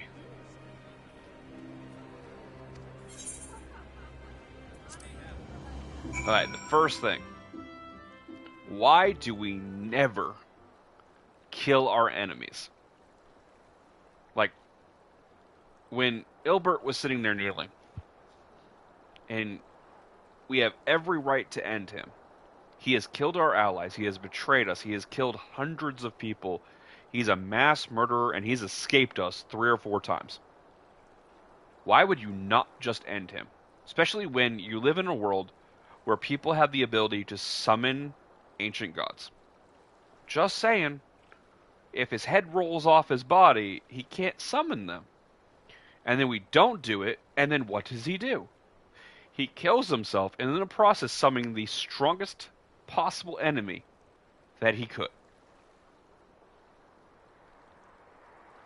I mean, fool me once, fool me twice, fool me 3 times. Don't even need to end that phrase. You guys get what I'm saying. Nero over here, next thing I have to point out. Nero over here is one of those book smarts, has no common sense, thinks he's smarter than everybody, but he's really a complete dumbass. Okay? He really is. He thinks he's one thing, but he's not. Okay? He wants to be a Cid. He ain't a Cid. Cid's a smart people person. Has common sense, and he's a genius. Nero's a genius and an idiot. Okay? Every single time Nero touches anything, it goes to absolute crap. Why would we let him talk us into doing anything? Why would we let him touch anything that can destroy the entire world? Omega killed off the strongest empire that's ever graced this world. Destroyed them. And we're going to let him turn it on?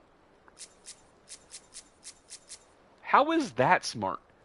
He's the guy that led the Legion into blowing up their base here in Eorzea. He's the guy that messed up the tower situation. He's the guy that keeps on disappearing after messing everything up and then coming back and messing up more stuff. So, is this about to become a cluster or not? What do you guys think? I mean, it's pretty obvious to me. Why let Nero exist, let alone touch things?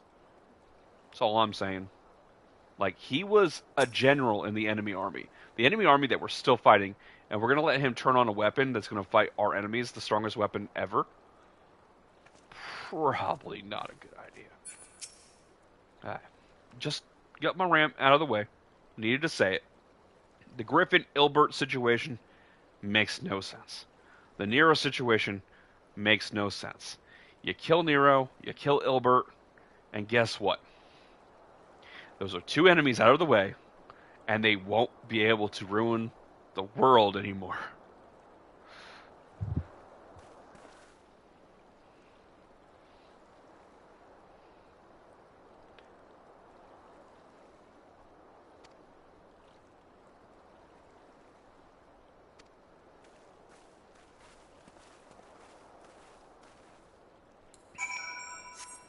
We're really close to the end of the expansion.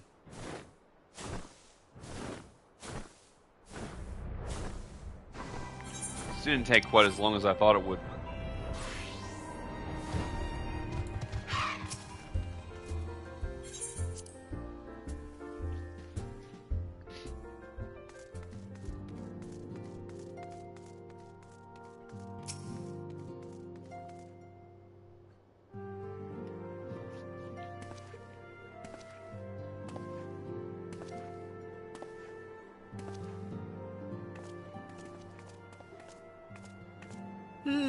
So these are the fabled headquarters of the Scions.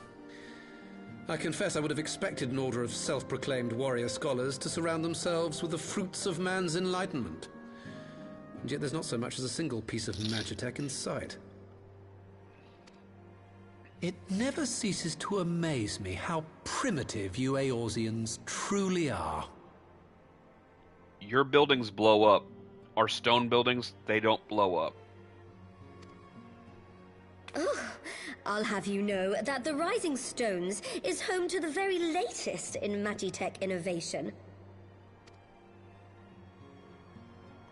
Wedge calls it the Mark 14 Thermocoil Boil Master, and it's the finest kettle I've ever had the pleasure to own. Yes. It makes tea and coffee.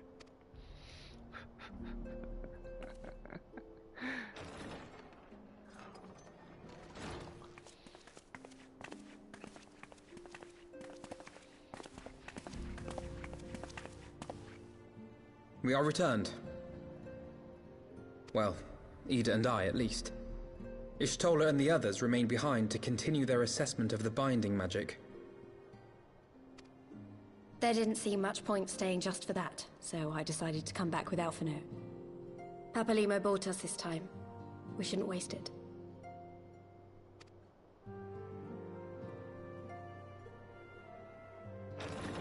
By your leave!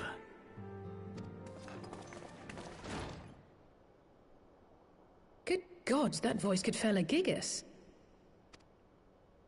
This is the Rising Stones, domicile of the Scions of the Seventh Dawn. I enter at the invitation of one Lord Urianger. I spy you there, Shadow Walker. You always were a hard one to find. Yugiri, do you know this man?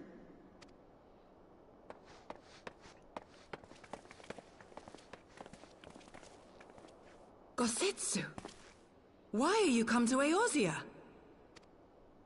In search of you, Yugiri. For days and nights did I row across the angry sea. I made port in good spirits, only for my own flesh to betray me over the trifling matter of an empty belly. Collapsed in the street like an unfed stray I was, until Lord Urianger came to my aid. Over a most welcome meal, we spoke of the plight of Doma, and I learned of our displaced countrymen's work to resettle this blighted land. 'Twas blind fortune that I was able to locate you so swiftly. But now we must make ready to depart. Our master languishes in dire peril, and Doma calls her daughter home.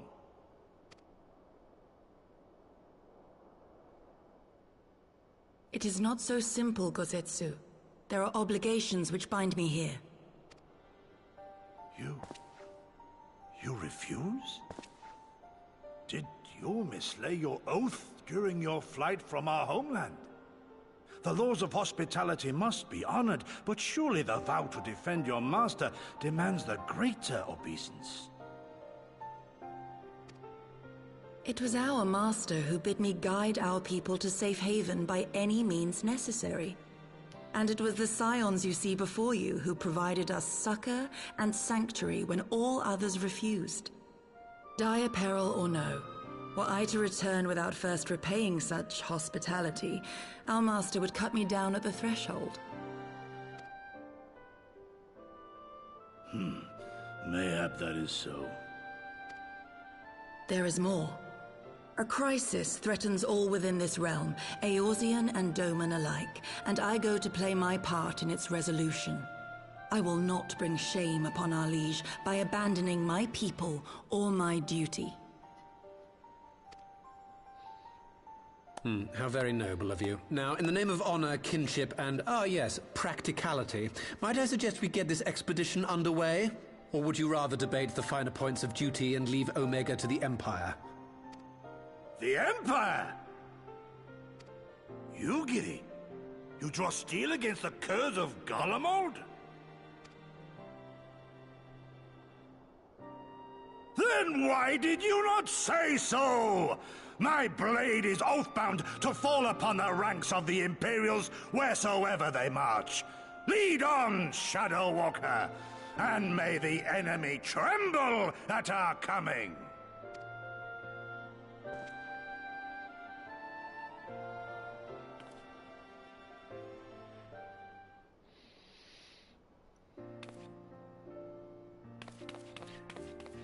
Yes, they killed Papalimo off removed him from the story, and they added an annoying samurai.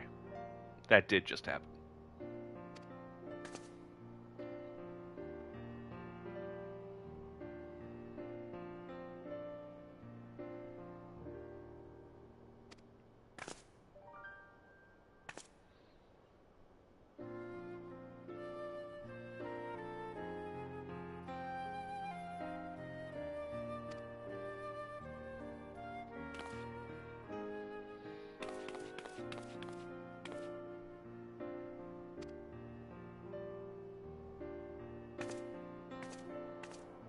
Just gave me my new Scion outfit.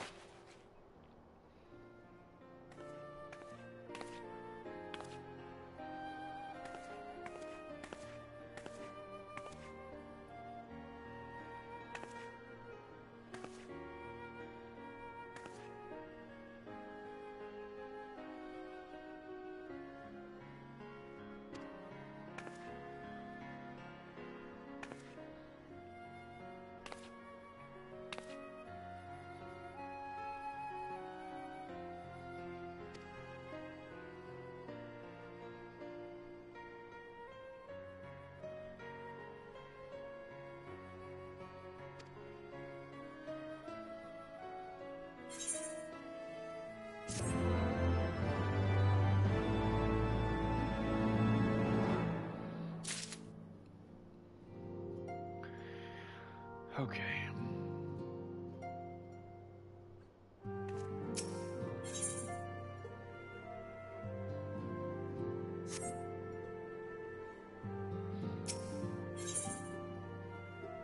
Ah, there's still a bit left. More than I thought, to be honest. I thought that was it. Let's see.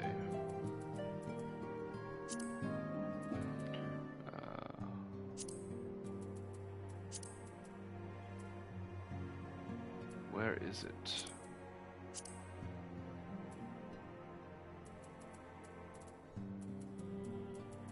Did the outfit not come with gloves?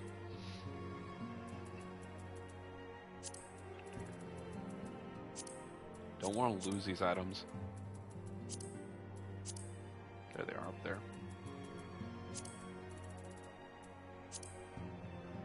Let's see.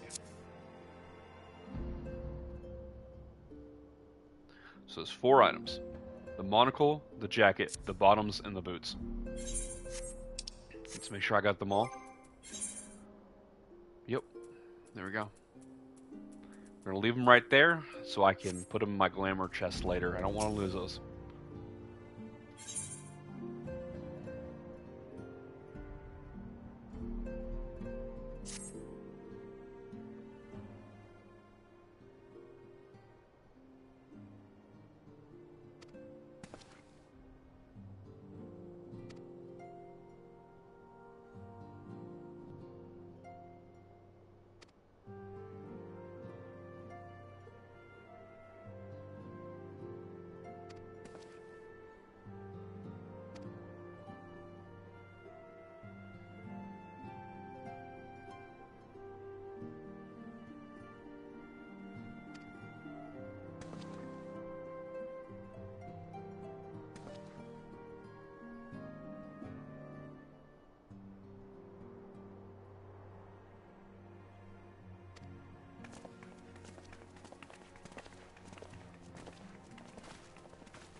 There's not a lot left, but I know there's at least one duty that's coming up soon.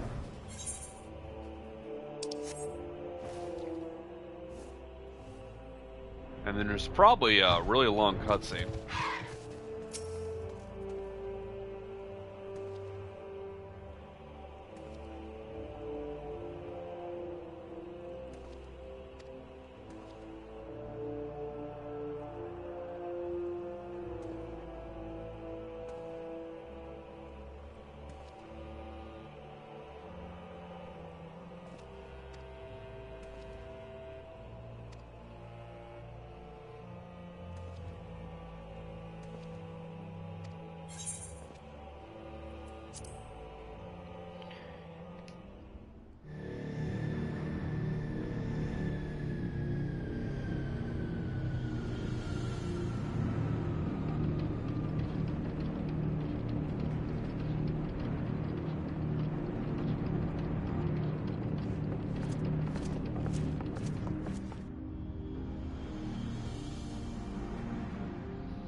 Now, where was that? Ah!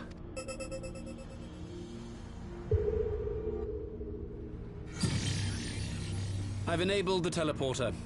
One brief jump and we shall arrive in Omega's control room. How convenient. You've been here before. Of course. It was no easy task threading a path through all the skirmishers.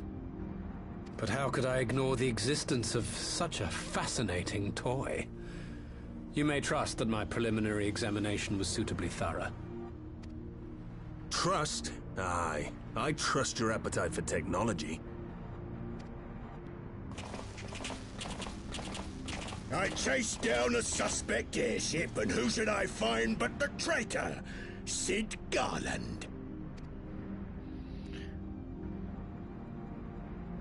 How would this bozo know what Sid Garland looks Searching like? for something, engineer? Something big? It's close, isn't it? It's like all my name days have come at once. Of all the scouts the Empire could have sent. Take care of that brute, will you?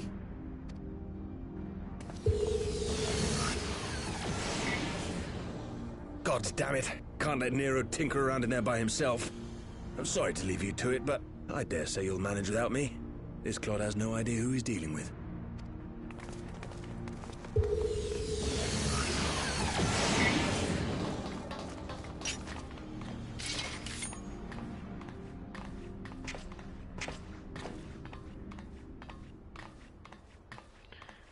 They gotta show off the I samurai. am Gosetsu, Samurai of Doma. You will rue your choice of opponent this day.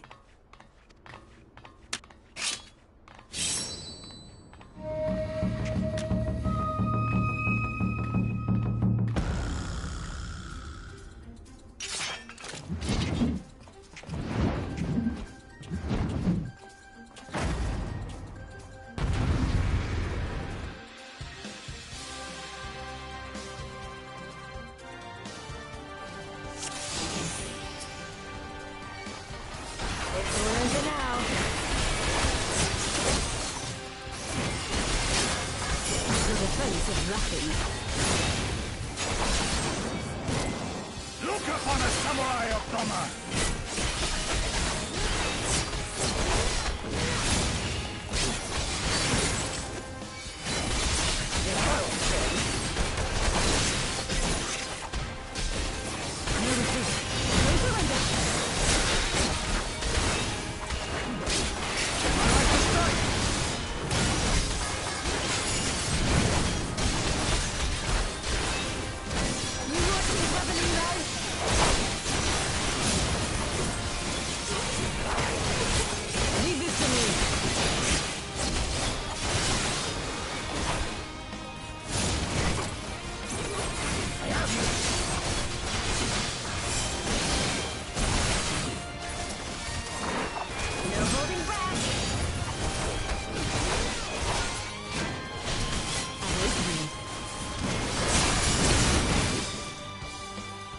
That was super easy.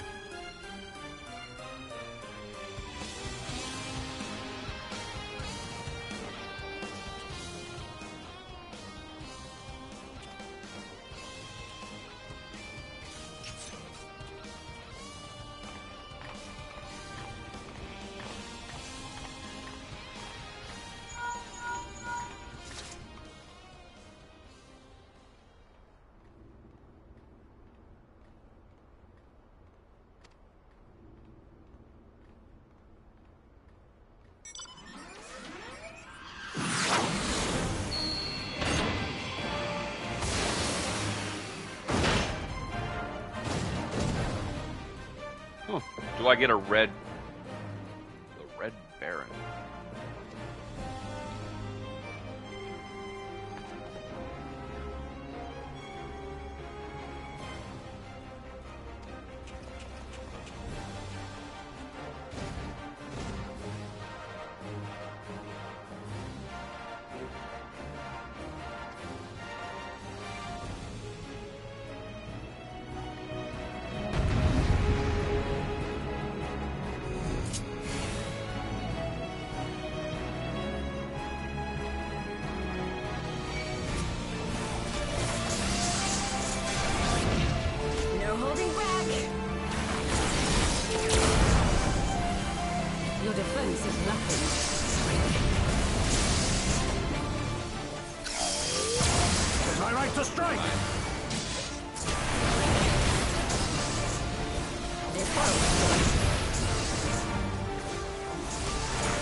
watching, Pabalino?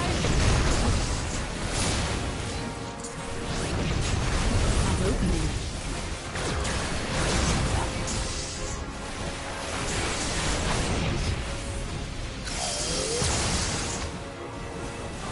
With soul and steel!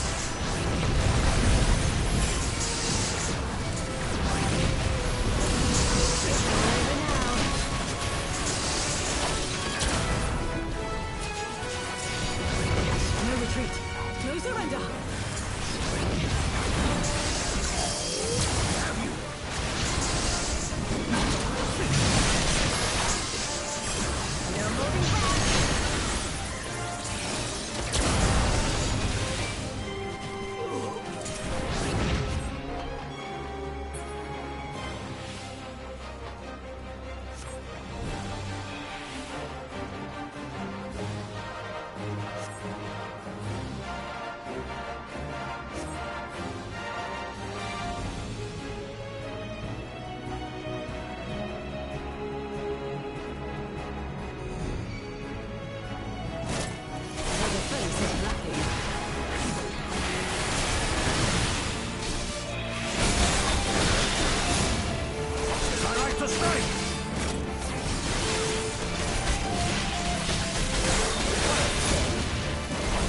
I don't know how this guy escapes in a minute, but he's obnoxious, dude.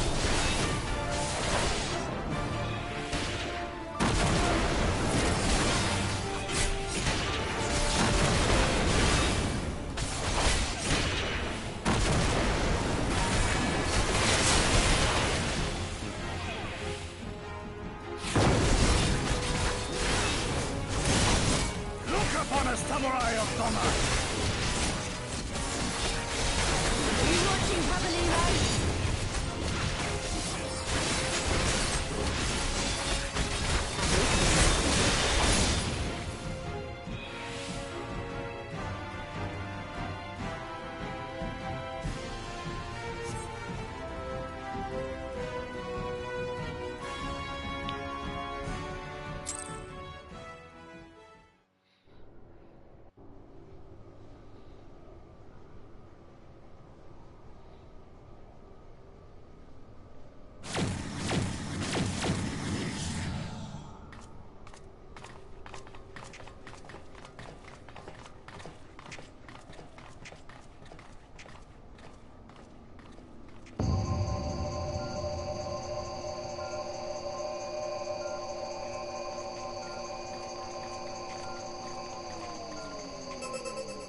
Temporal stasis disengaged. All systems operational. Garland?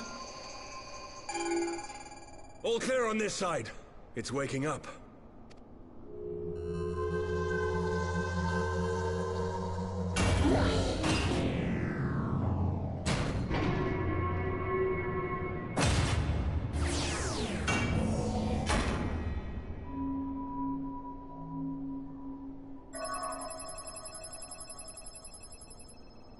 Remarkable.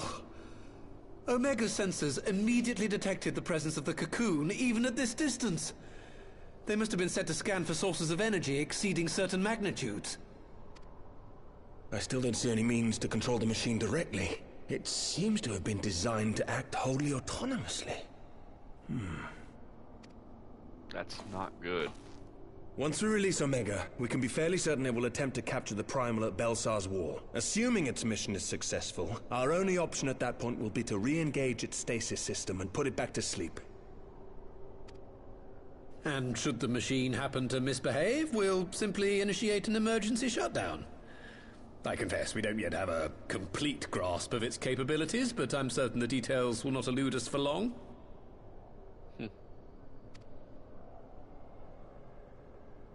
Well, I understood less than half of that.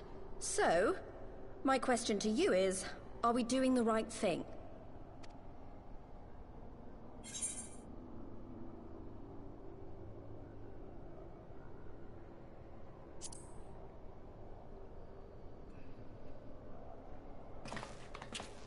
What do I think?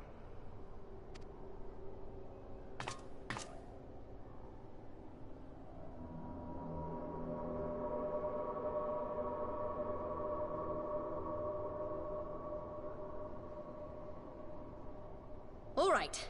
Step aside, Sid. Is this the thing I need to press? Yes, that's the one. If we're gonna end the world, I'm gonna be the one that does it. Is that what I'm hearing?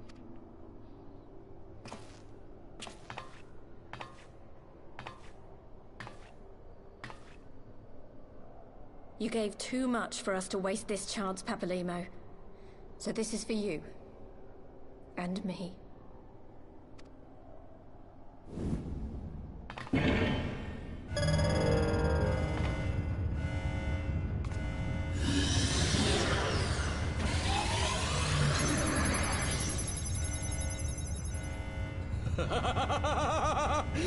Yes!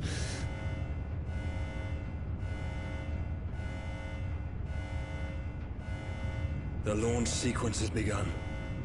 Omega is loose.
That's what they just unleashed on the world.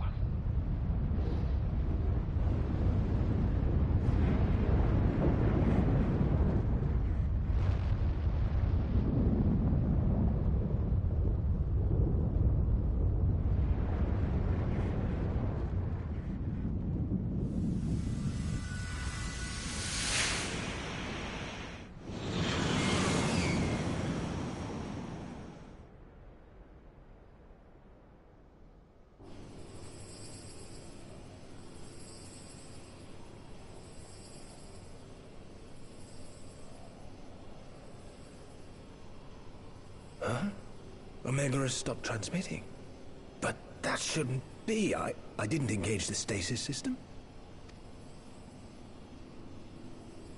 And what does this signify? I have little understanding of these contrivances.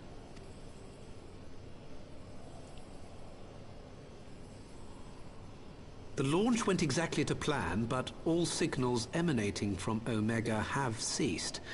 This may indicate any number of things, but we will need to join the Scions out in the field if we are to ascertain which one.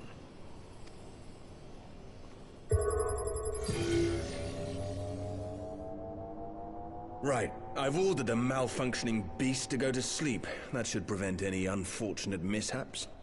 I suggest we make our way back to Gridania. You know, this bothered me. Bothered me earlier, just bothered me again. You know when you hold your hand forward and you channel magic through your hand to do things? How are Nero and Sid doing that? They're Garleans. Garleans cannot channel magic. That is a major flaw in the story. They are both channeling magic to control these machines, and they can't do that. They should be clicking on keyboards, pushing buttons, throwing levers, not channeling magic that they don't have. That's their whole thing. Their body doesn't have magic.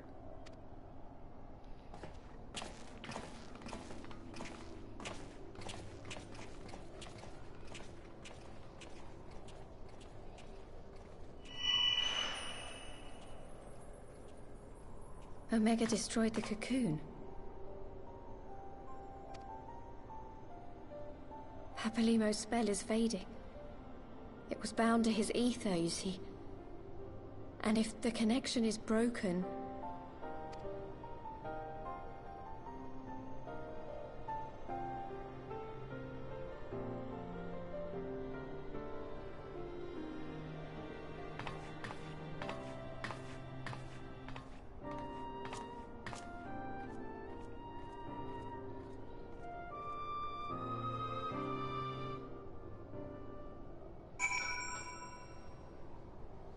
Her entire outfit changed, then her boots changed, then her shirt changed, boots changed again, then her helmet changed, and now her tattoo's gone.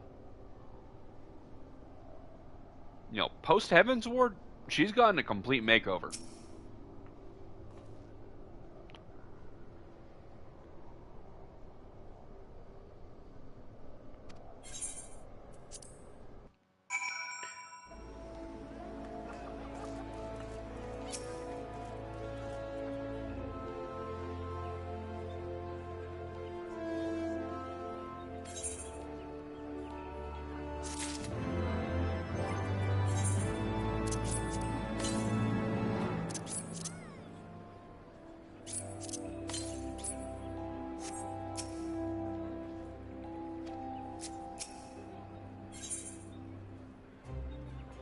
This is the final quest for post Heavensward.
Give me but a moment. First of all, let's repair my gear. The weaker my gear is, the more money it costs to repair it, and the faster it breaks down.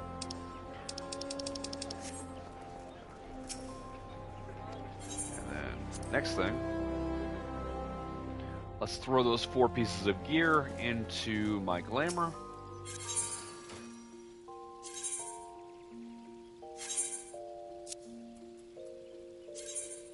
We have a monocle. We have a jacket. We have the bottoms and the boots. That's all 4. Alright, now we can't lose them or accidentally delete them.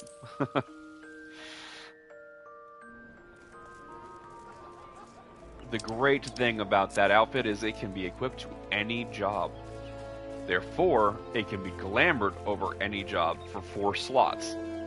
So, if you don't have any good boots, you can use the boots from that set. If you don't have any good, in this case a skirt, you can use that skirt, or that top, or the monocle. That skirt actually goes really well with a lot of outfits. So, it just makes it easier whenever you're trying to build an outfit if you have gear that just works with every class. Because there's quite a bit of gear that does not work with every class in the game. Most of it is broken up to your role.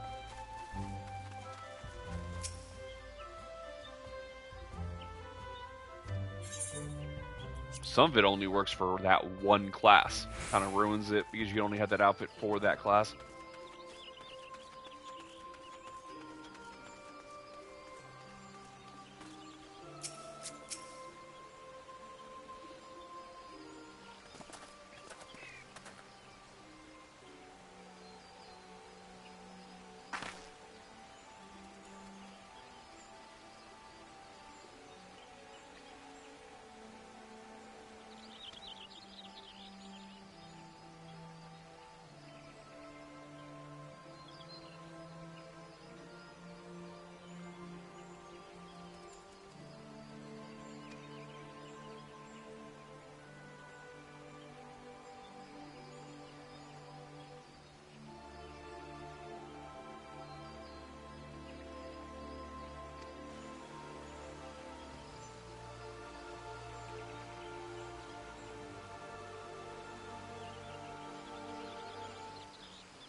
Rent asunder.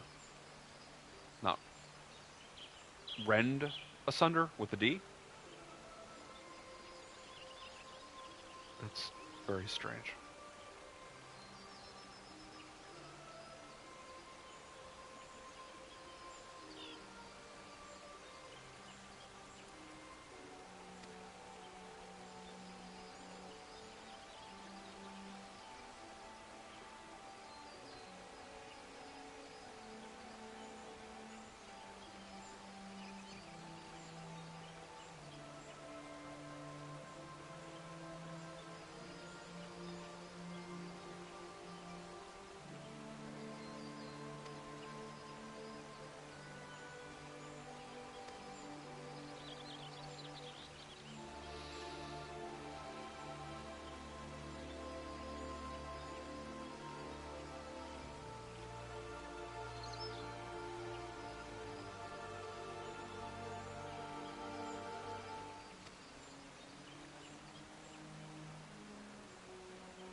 back to the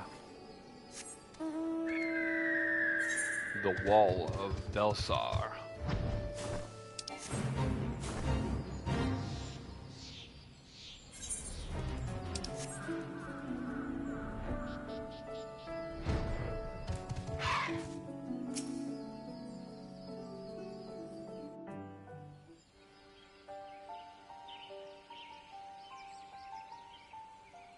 My friends, I cannot well express how glad I am to see you both unharmed. They say that Omega's clash with the Primal shook the very firmament. You need not have worried. The battle took place far above the ground. We were able to observe in relative safety, though I'm given to understand that there were casualties on the far side of the wall. It was like watching a nightmare unfold before our very eyes. Ilberd's primal manifested in the form of a colossal dragon, a being of pure violence. It burst forth from the cocoon with such terrible force. That such a horror should spring from the eyes of Nidhogg comes as no surprise. Nor do I wonder at its form. Ilberd all but announced it in the moments prior to his death. Plainly, it was his dying wish to visit a second calamity upon the Empire.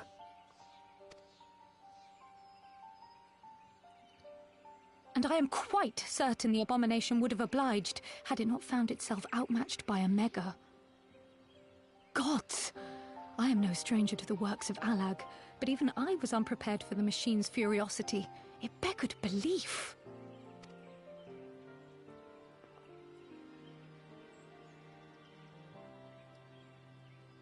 And how fares poor Ida in the midst of all this? Have you spoken with her?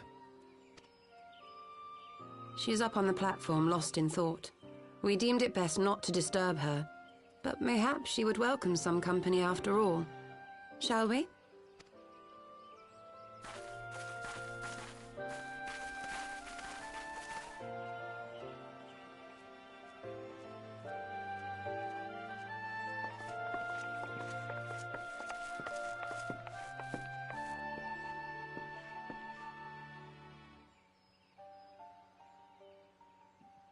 The light's gone. It was all we had left of him.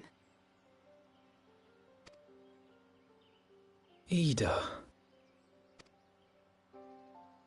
I don't blame anyone. I knew what was going to happen.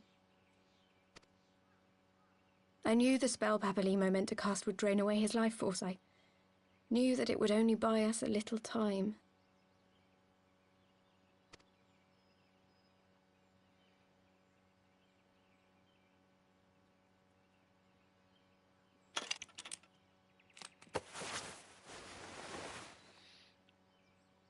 Once you do a face review, you can't go back. Ida, there is no need to explain.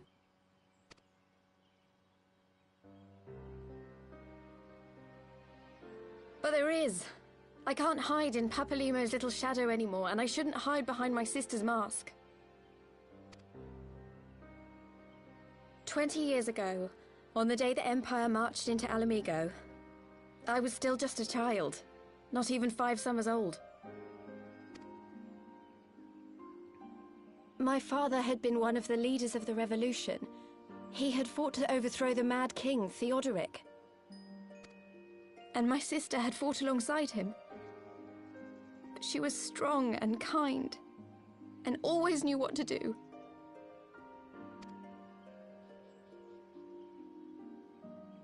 But when the Garleans came, everything changed. My father went to war against them too, and I never saw him again. After that, I remember a lot of running.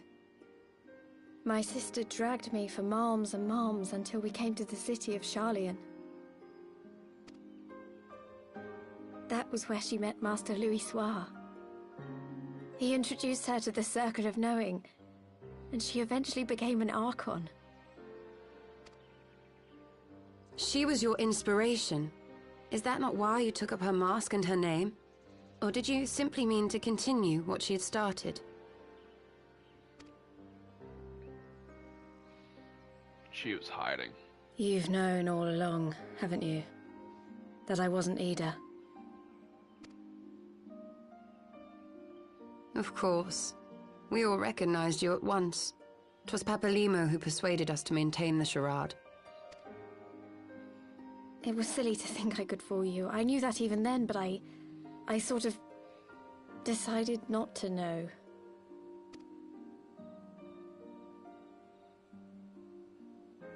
Ida died 6 years ago, on a mission to smuggle refugees out of Alamigo. They say she was overwhelmed by Imperial soldiers when she stayed behind to save a little girl. She was so strong. There must have been a lot of them.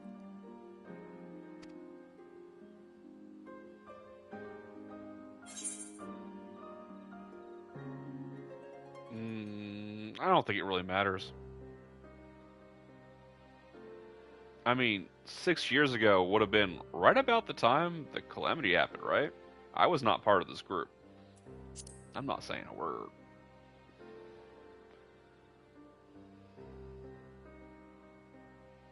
I'm sorry for lying to you. My real name is Lise. When Papalimo brought me Ida's mask, it was meant as a keepsake, but I decided I wanted to be his new partner, to keep alive all the good that she had done.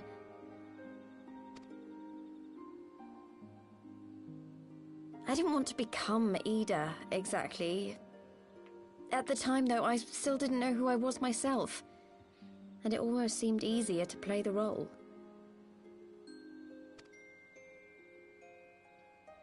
Papalimo agreed to help, of course, but it was never what he wanted for me. He wanted me to walk my own path, and those were his final words to me.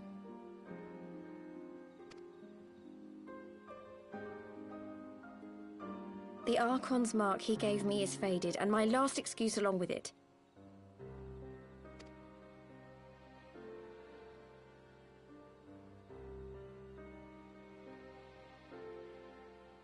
So this is it. Whatever I choose to do from now on, I do as Lise. And I choose to continue my family's fight. I want Alamigo to be the country that Ida and my father always wanted it to be.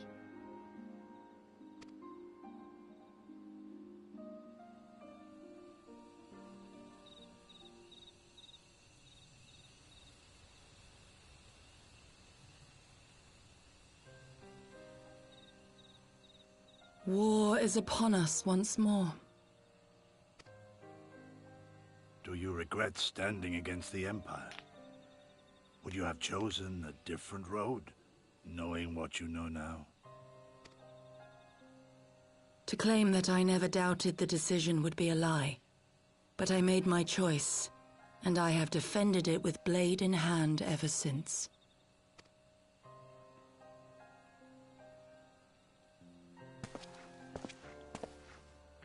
The battle continues, and our steel is needed.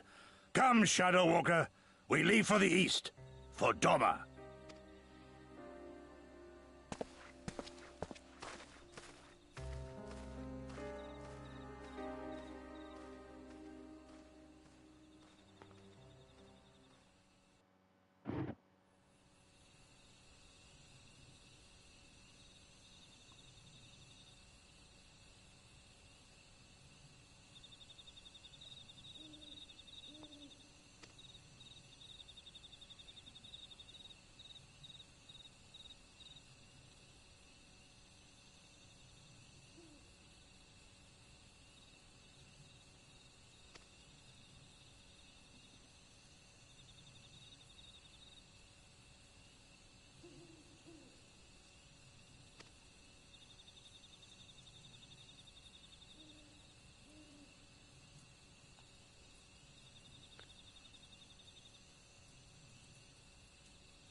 There you have it. The end of Heavensward.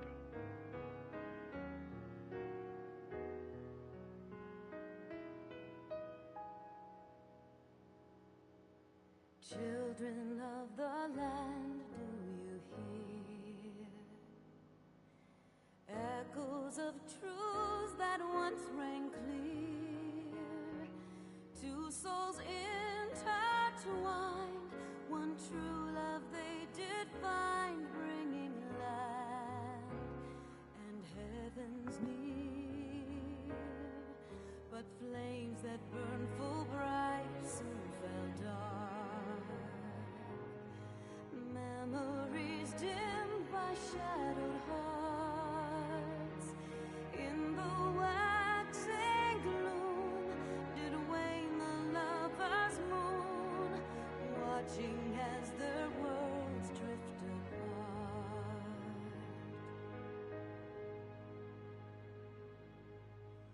One soul's cry, a passion welling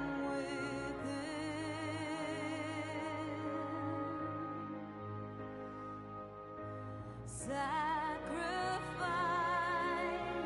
a final plea to her kin.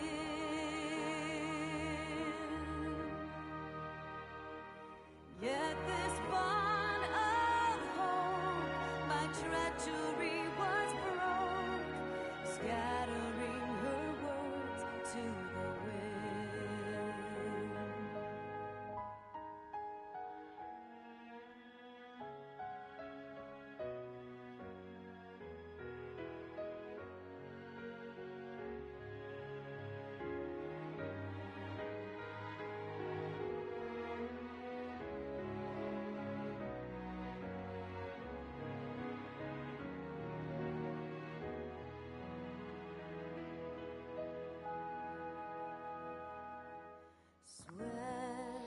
I really enjoyed Heavensward, and I hope you guys did too.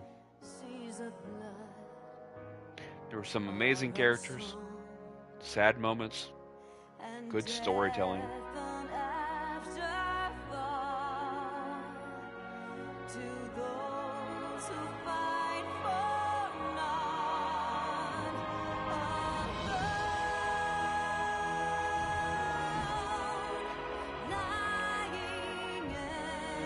There's also a lot of character building and foreshadowing for the future.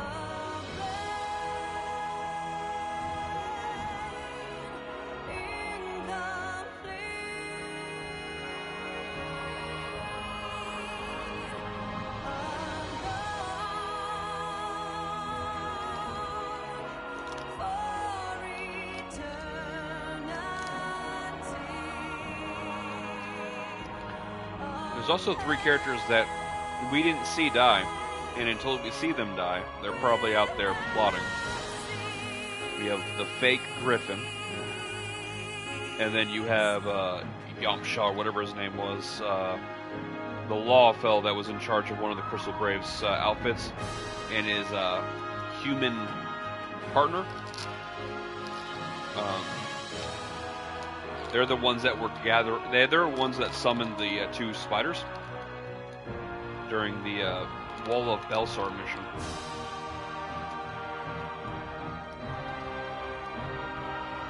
Personally, I think they're out there somewhere, and I don't recall ever finding them.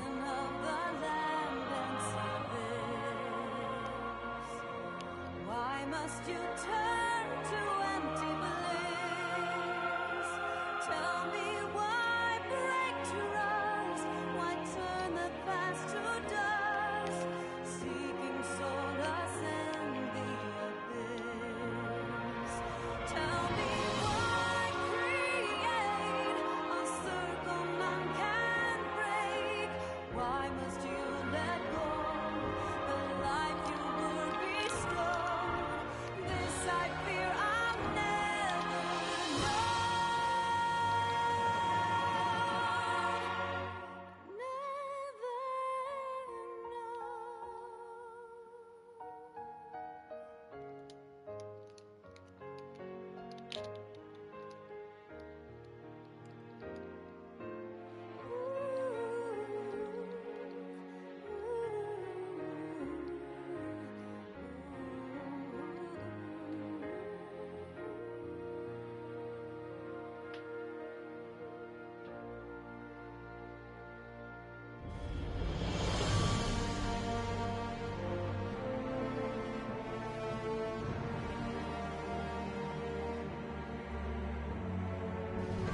well, it has been very fun.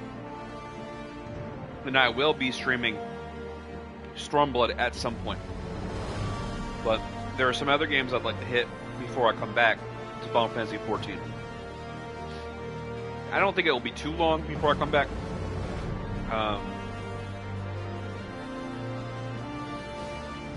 And I don't plan on streaming. I believe it's Shadowbringer and half of Endwalker. I've already streamed them.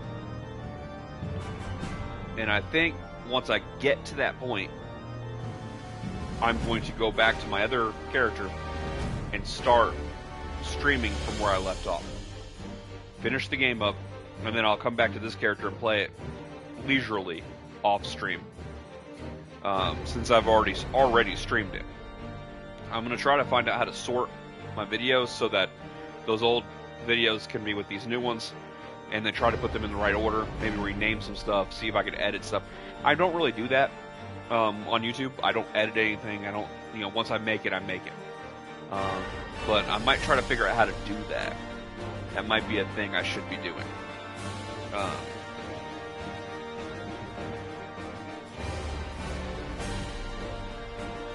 Yeah, but there's no point of restreaming what I've already streamed unless I delete those old videos. And I might be getting rid of a couple of the ones that have bad quality. I'm going to go back and look at them. Any of them that just look bad. I'll get to the point where I've beaten that part of the game before I stop streaming. That's my plan anyways. But Final Fantasy XVI just dropped DLC. And I got literally like 700 games that I want to play. I even got games that I started streaming that I haven't finished. We got Resident Evil 4 that I was playing the old version. I was going to beat it. And then I was going to play the new version. And I didn't even finish beating the old version.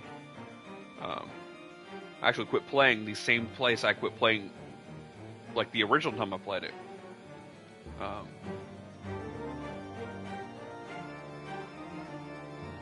don't know, I do that sometimes. I play things or watch things and I always stop in the same location. But we'll see about when I want to stream next. I'm not sure. Definitely going to hit up that DLC for Final Fantasy 16. But after that, because that's only a couple hours. From what I understand, that's probably one streaming session, maybe two. So I don't know what I'm doing after that. We'll see. I have lots of stuff. I had Christmas presents from last year I got for Christmas. PlayStation games that I haven't opened. That I've been meaning to play. Maybe that's what I need to do. It's Christmas again. I literally got the games like 50 days ago. 350 days ago.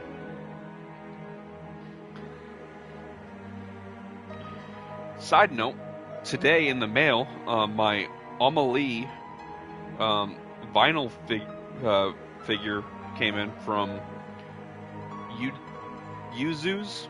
I think that's how you say it. Collectibles.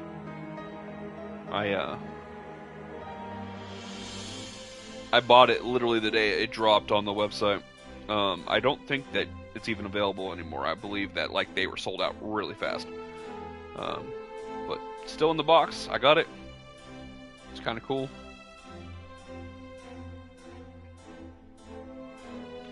Don't think I want to open it. Might just keep it in the box. Mine didn't come with a mason jar. I thought she said it came with a mason jar.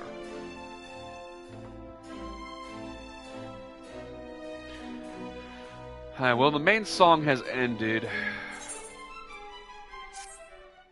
Let's go and skip this. Get the final dialogue and the items.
there you have it.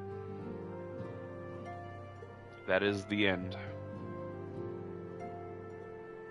of Heavensward. And this stream. Alright guys, it's been fun. We're about to call it quits. This is where I am right now, level wise. Doing quite well in the leveling. Here's my crafting, you know, just slow going at this point, but you know, they might, before the next expansion, they will definitely all be maxed. Originally, when I made this character, I was like, I'm not doing crafting and all that, but it hasn't been that big of a deal.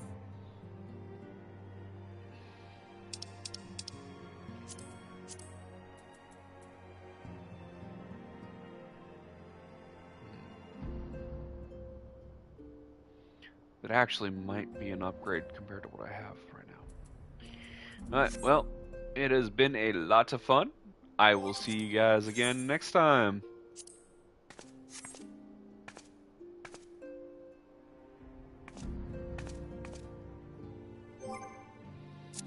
Peace out.